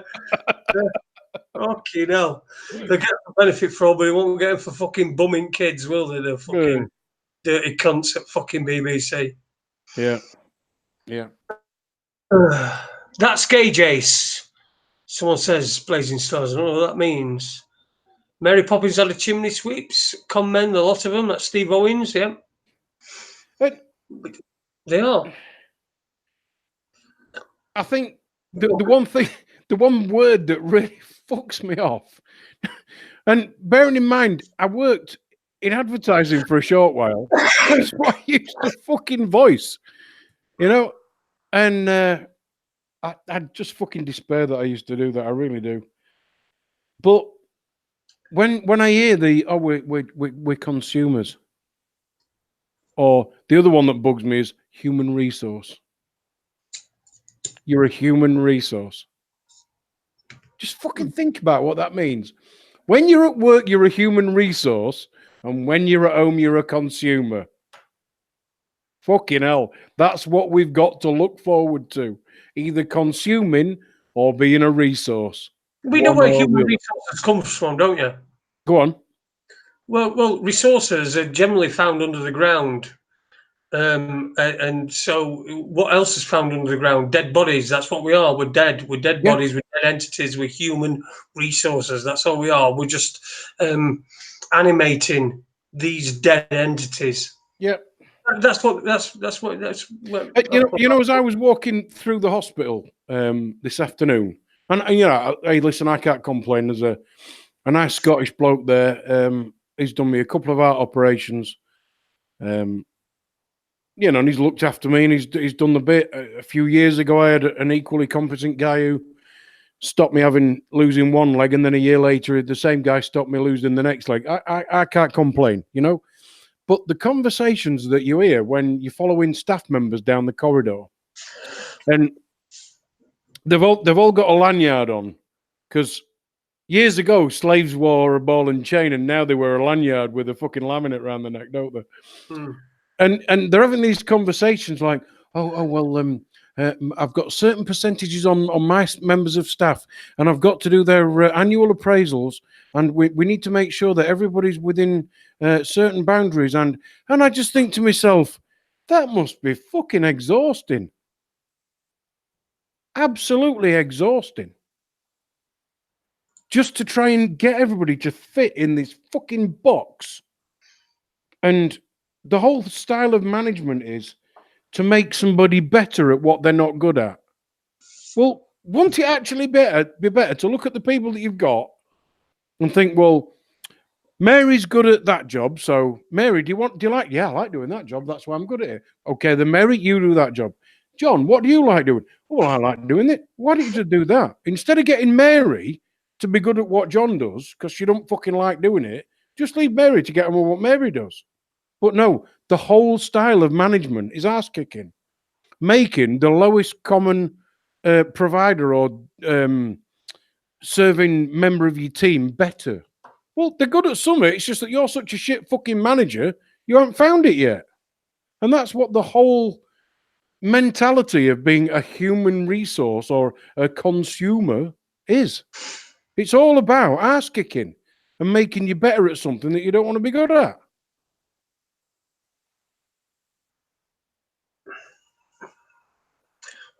Hey, I like that. I like that. You just had a little shot. Oh, we've lost a bit of signal somewhere. So that again. I said I like that. Have you just had a little shot? Oh, well, no, I ain't had a little shot. Okay, you've had a lot of shot. Once upon a time, that was full. The time was, I think I bought it at 6 o'clock. So, Well, we seem to get a bit of drag, don't we? seem to what, sorry? We've got. We seem to get a bit of a drag. Yeah, we have at the minute, but, you know. It'll sort itself out. Let's see what's going on in chat room. James, one-armed weather reporter only needs one hand to press a button to say if you have lost a limb, you can work buttons. Get back to work, slaves. Yep. Dangerous, could be used by terrorists. I don't know what that is. I think that's smoke bombs. We're talking about chimney sweeps and smoke bombs in there. Oh, that was the other one that was on the TV as well at the moment. I because of what I used to do. All right, the finance thing, everybody knows that I used to do and still do, but in a different way. But Jason and I have always worked, well, up until a few years ago in the entertainment industry, DJing, karaoke, whatever. I was singing, working in clubs, touring with bands and all sorts. But anyway, part of what I did was I worked at Viking FM for a short while. Up in Hull doing voiceover work for adverts before I got the Bell's palsy. And I worked with some fantastic people. I worked with one guy, Pete, who'd got, he could speak in about 18, 20 different voices. And they weren't impressions of anybody. They were just different voices. And the guy was amazing, but he was a manic depressive. John Culshaw worked there at the time as well. Hugh Pym, who became the political editor for ITN, he was there for a while. You know, and all these people, and I'm not particularly name dropping, but all these people were there. But one thing everybody had in common who sat behind one of these things, a microphone, they had a voice that had something about it that made you want to listen to it, or it didn't put you off. It was a positive thing to listen to, a positive sound, even if what it was saying was negative. So you could get, say, a newsreader who was reading an item of news or whatever, but he was reading something that wasn't good news. It would still be listenable because he got a pleasant way of delivering that message. Now, the voiceovers that you hear on TV channels between programs are a bit, and they're called programs for a reason because they program your brain. It's a bit like what Jason said with the TV presenter who's in a wheelchair, who's not a good TV presenter. She's just a token. And now they've got these token voiceover people. And one of them who talks a bit like this. And it's that one I'm trying to for. And I think the guy's got the job not because he's got a positive way of delivering something. It's like he's the token. And it's sad that he's being used like that. It is. It's really sad that he's being used like that. Is it? Yeah, but is he being used like that, or is he using them just as much as they're using him? Well, if he is, good for him, and I hope he's just enjoying taking his check home and fuck him. Yeah, you know, but I've got, for me, I've got no problem with people wanting to pursue something like that. If they, I personally won't want to be any public figure type, anybody that got recognised outside of YouTube. But for some people, I mean, it is a dream, and there are some good people out there, and I'm sure there's some good people with disabilities. It's just that it seems that the whole issue is being forced down our necks. I mean, look at them Malteser adverts. That one with a deaf woman, it just doesn't. For me, it just don't work. I just don't. It's not because I've got out against her or anybody who's deaf or all like that. It just, for me, it just doesn't work. It makes me feel uncomfortable. And I'm a bloke with one leg. Yeah, who'd lose in a fucking ass kicking competition. Exactly. That's what I mean. Yeah. And we can say this because I've got a disabled badge because I can't walk very far because me being doing daft things on bloody motorbikes and smashing my legs up. So we can say these things because we are disabled too, but it doesn't matter. It's not the point. The point is you should do what you're good at doing and not be used as a token. It's just not. It's cringeworthy. It's not just uncomfortable. It's cringeworthy, isn't it? Allowing yourself to be used as a token. I mean, that's the thing. Look, I know there's some good presenters, some decent. There's a black guy on who's in a wheelchair on BBC who does some stuff, and he's a good presenter. Yeah, Ade, they call him. Yeah. You know what? That I can watch his shows, and I feel like I'm not being. I'm not trying to have diversity shoved down my throat because he's a decent presenter, so you forget about disability.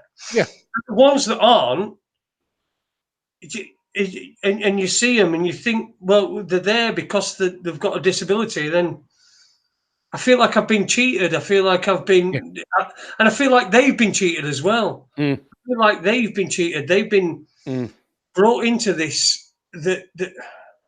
It brings us back to Sayera Khan, really, doesn't it? It says what? It brings us back to Sayera Khan on talk radio. You know, she's certainly not there because she's fucking intelligent. No, exactly. I mean, yeah, she probably looks all right on fucking feed or whatever. Not to me, she don't. But yeah, I know what you mean. I can't even remember. To be fair, I can't even remember, and it's not usual for me to forget what a bird looks like. Yeah. So you got your holiday next week, then, dude? Yeah, I've got my house sitter sorted. So I've got somebody looking after my house for me, and got the dog thing sorted. I did ask my neighbour if I could take Rolo with me on holiday, but I don't think I'd get him in my hand luggage. Okay. Because for those of you that don't know, I'm lucky enough to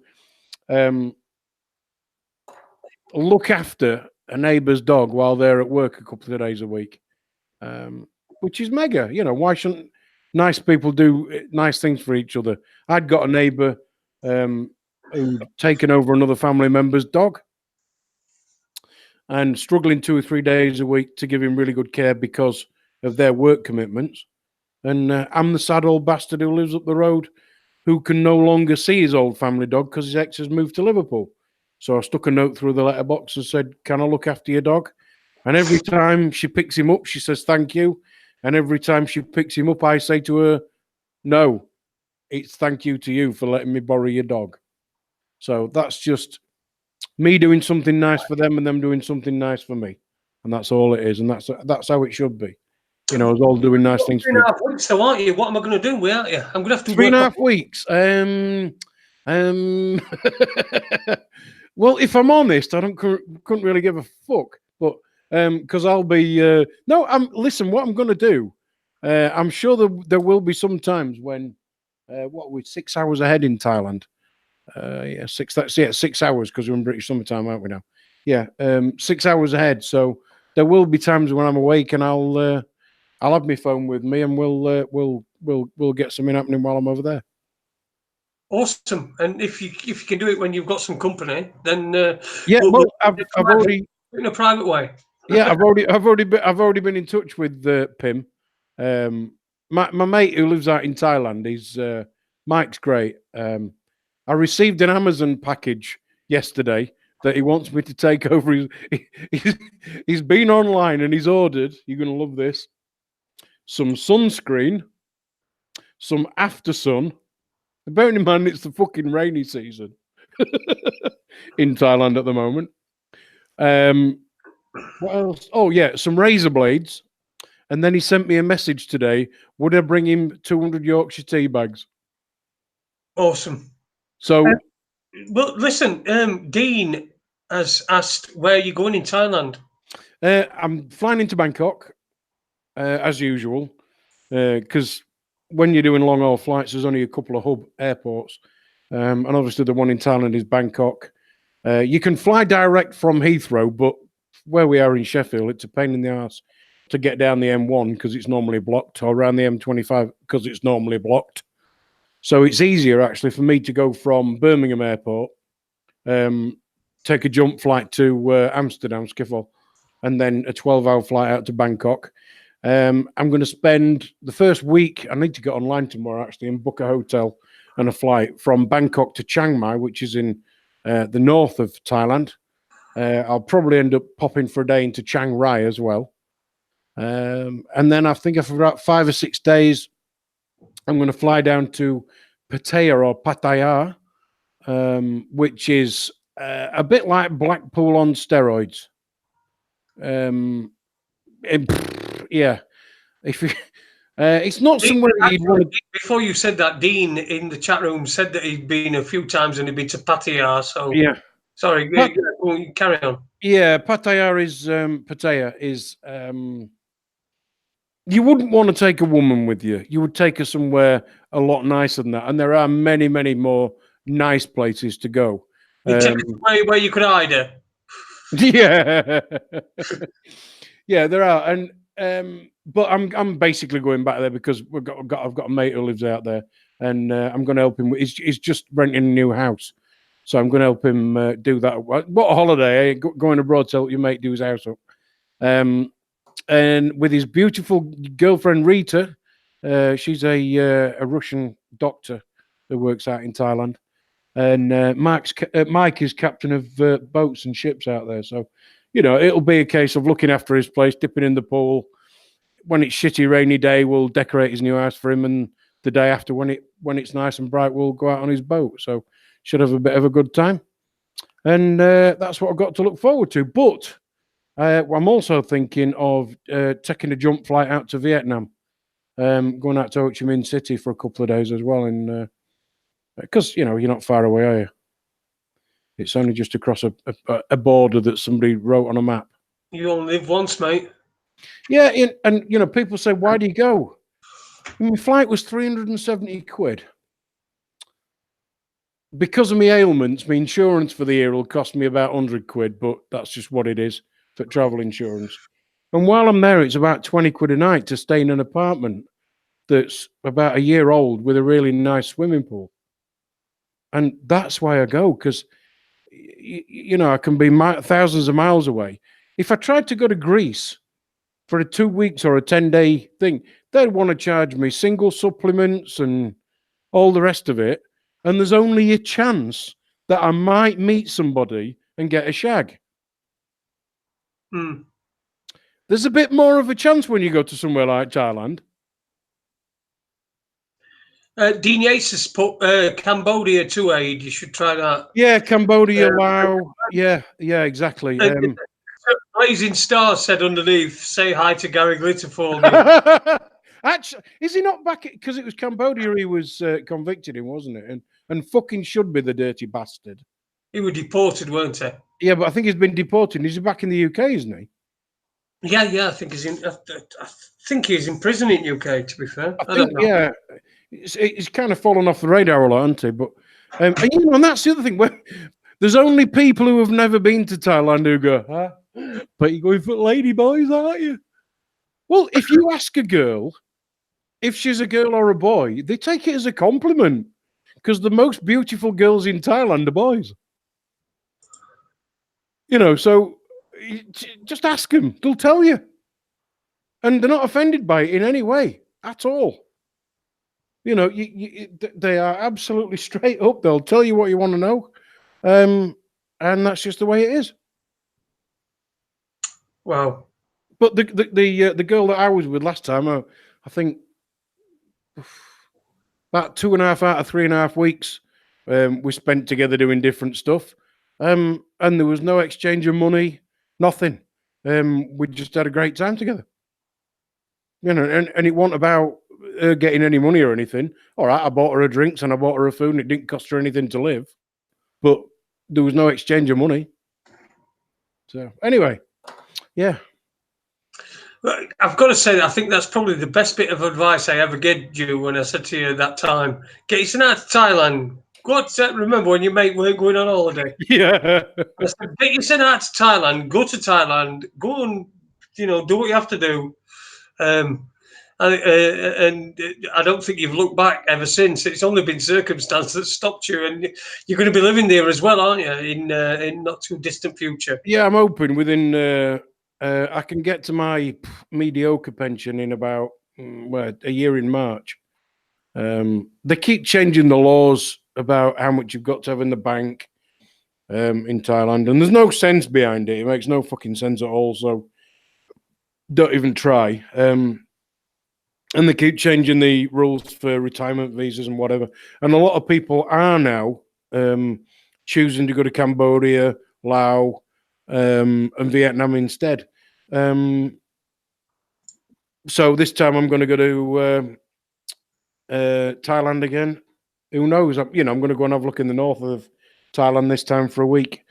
And then next time I'll probably go for a week in Cambodia, a week in Vietnam, whatever. But things are so bloody cheap out there. It's costing me less than 400 quid to fly out there with KLM.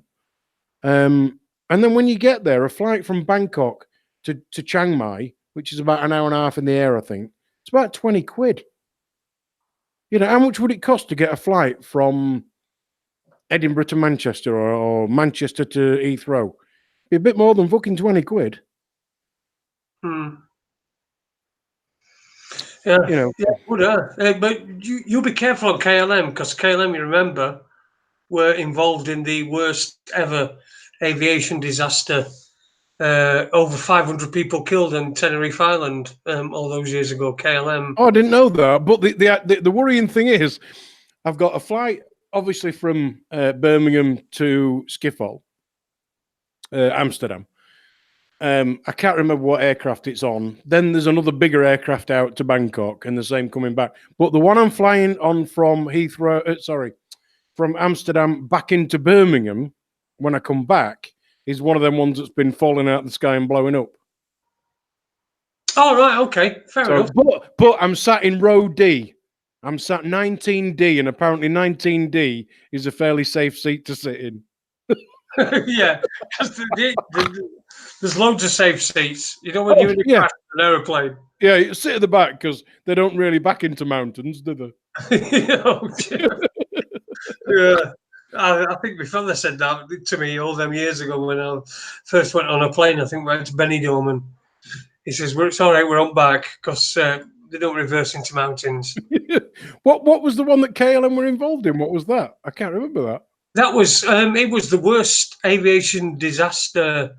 It were on Tenerife, right? And there was a KLM. In fact, it was the KLM's fault, and the fog had really come in on Tenerife. So there's like it does. It's like a big fucking circle, isn't it? It's like a big donut that sits over Tenerife. Yeah. Well, the KLM flight, which was a 747, which were going to America, right, set off without clearance to leave, and another flight that I think that had come in or were going out, were taxiing, was going across the runway, and the KLM aircraft would just take it off and just caught it over top, and it just killed everybody.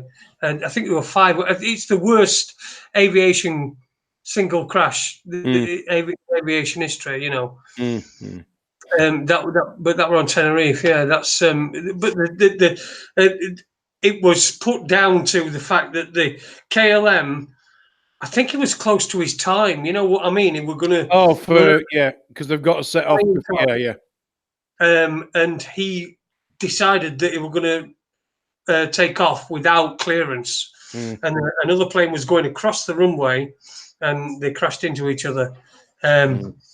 Yeah, terrible disaster. So, so we should look forward to that. Yeah, and funnily enough, all these worst aircraft disaster programs and that are on telly. I always end up watching them in the week running up to when I'm going away.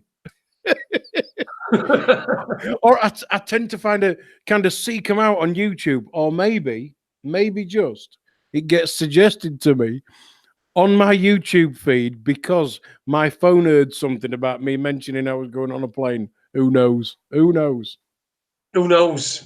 anyway, knows. Nobody does know, do they? Listen, before we finish, I have to say a special hello to all ginger-haired, bowler hat wearing chimpanzees dressed up as babies that are really called Hewitt that are less than a week old. Hello. Oh, good. Well done. Yeah. Sorry, I just thought I'd chuck that one in. So yeah, mate. Listen, are we going to wrap it? Yeah. I think we should. Yeah, I think we should. We've been on a couple of hours, haven't we? We've done a couple of hours just chatting. Listen, I'm heading to. Like I say, I've been feeling tons better last couple of days, and I'm going to try. I'm going to get some guests. There'll definitely be a show next week. There might even be an After Dark next week on Friday, but Adi certainly won't be in it because he's not going to be here. But I want to try. I'll be here next Friday. Huh? I'll be here next Friday. Oh, will you? Okay, well, there'll definitely be an After Dark with me and Adi next Friday. Yeah. I'll be here next Friday, mate. Not a problem. Okay, well then we'll. I'm going to try and book a guest for next week. Get somebody in. So keep a lookout. Give us a thumbs up.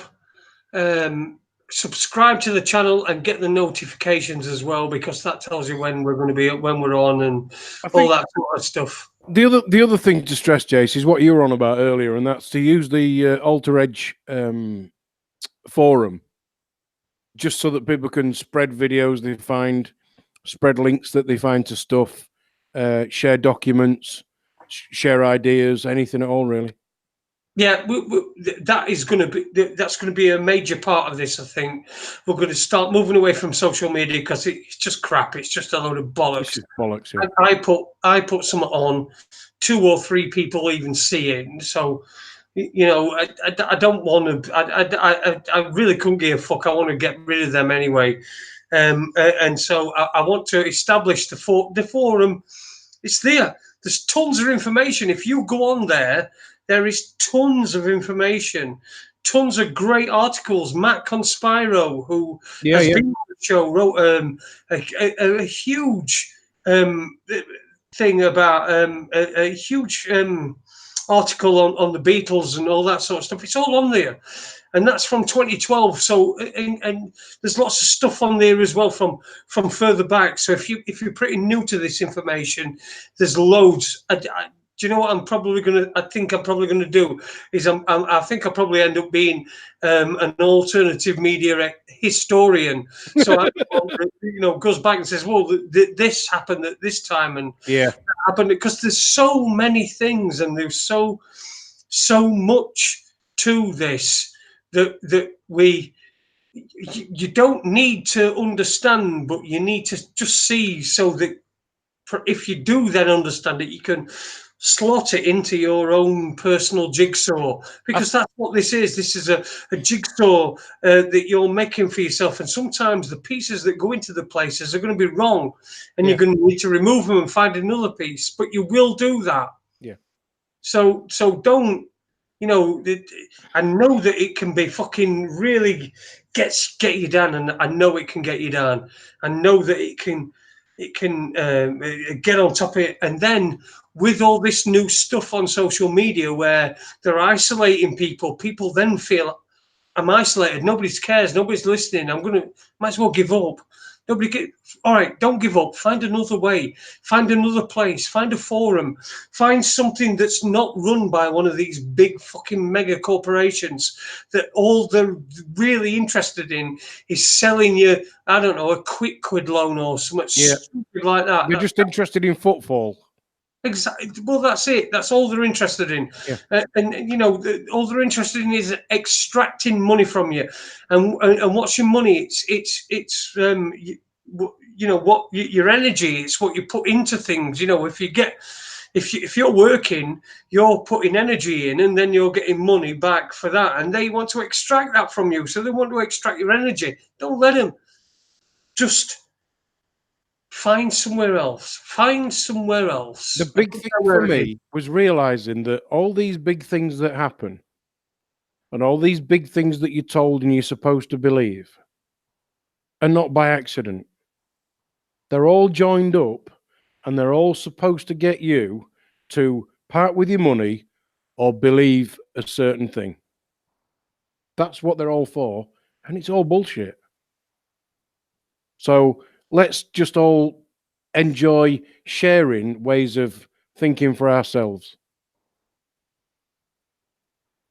Yeah, and that's what we should do. Yeah. But we need to do it in a way whereas it's not restricted. We need to Yeah. find the unrestricted places, and Yeah, yeah, the yeah. unrestricted places are the independent places. This is why pubs have been shut down. Yeah. Pubs have been shut down so that people can't go in there and exchange ideas and talk to each other. You know, people used to work all week. Then on Saturday night, they'd go to the working men's club and they'd see the turn that we're on and Play bingo. you know, they play bingo. And while perhaps the women were playing bingo, the men would be in the other room and they might be talking about things and exchanging ideas. That's what they've done. They've got rid of all that. They've got rid of it all. Yeah. And they knew that that was like a working class thing that you know that people would get together and then you know a working class and simple people would be able to be led by more erudite and more no, I wouldn't say educated, I'd just say more people that could put their ideas across better. Yeah. You know, See, and that's all been taken away. It's just gone. See, this all comes from social media. Yeah. I know we've been doing it for a long time, but they've done it completely to social media. You can't get anything now, and it's happening on YouTube.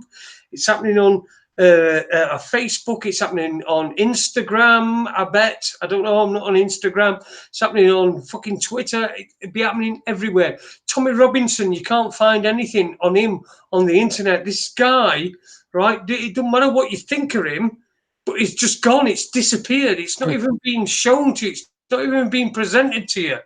Yep. You know, but some little kid who's fucking 16 and let's face it, that is not human, right? It's telling you that fucking climate change is going to kill us all and everything, and she's been on hunger strike and done all this shit, and that's real. That's there. It's everywhere. Yeah. Yeah. But anything that's opposite, anything that's other than, it's gone. It's fucking gone. See, this has been happening for centuries because if you remember what happened was you had individual people making individual things in little cottage industries. Then we had the Industrial Revolution where people like Arkwright at Cromwell at Cromford did the mill and all the rest of it. And then from that, they like built whole villages. What was the other one up in North Yorkshire that they did as well? And it was the whole village was built around the mill. But Cromford was the one in Derbyshire, the one that's closest to me and you, Jason. And then out of that was born sort of the Methodist movement. And from the Methodist movement, you then had men that could, like you've just said, project their thoughts forward. So they became like the preacher. But born of that, then came the trade unions. And now what they've done, you know, all the trade unions were killed off, you know, in the 80s. And then what they've now done is any way that anybody is able to converse with somebody else and come up with an idea of their own has been taken away, like a pub, like a union or anything else. And then what they did, they created this thing called the internet where everybody could exchange everything completely freely. Any idea, didn't matter. And then now we're all completely reliant on it. They're shrinking down what you can share until the only thing that's left is that little bit in the middle that they want you to know. And everything else has gone. And it's important that we don't let that happen. And it's important that what we do is have these forums. So, Jason, can you stick a link in the bottom of this video to your forum? There will be a link if you go on any of our YouTube videos, the link will be in the description. The link to the forum. So right. It's there. It's Raconteurs. Look, I've had this forum since 2011, I think. It's got some fucking greats. There's so much good stuff on there, and you know, if you're new, like I said, if you're new to this, you need to look back at what's been going on, because I've been at this for fucking God knows how long. I've seen every single fucking angle. I've seen every single way that people have tried to manipulate other people and try to gain. I've been right there in the heart of the whole fucking lot of it. Yeah. I even got fucking arrested for threatening to kill a fucking New York fucking That was funny. So New York tour guide who were, you know, it was just a ridiculous, something just totally ridiculous. But I got arrested for it because it was just boom. It was ridiculous. It's another thing I'll perhaps tell on another show or another time. you are a criminal. Proper criminal. Anyway, let's go. Yes. All right, brother. Right, so thanks to everyone for listening to us tonight. I hope we've made your evening less TV and more YouTube, Google Hangouts. Thank you to Google Hangouts. I don't know how long this is going to last. I don't know how long it is before we'll be fucking banned and done and everything. But I'm going to try, and we're going to get a guest on one day next week, and then we will do Friday as well. Yep. The After Dark show. So there'll be at least one show next week, and the After Dark show as well. So like I said at the beginning of the show, I don't even know what that were. So we'll see you later. Cheers, Aid. Ta-ra.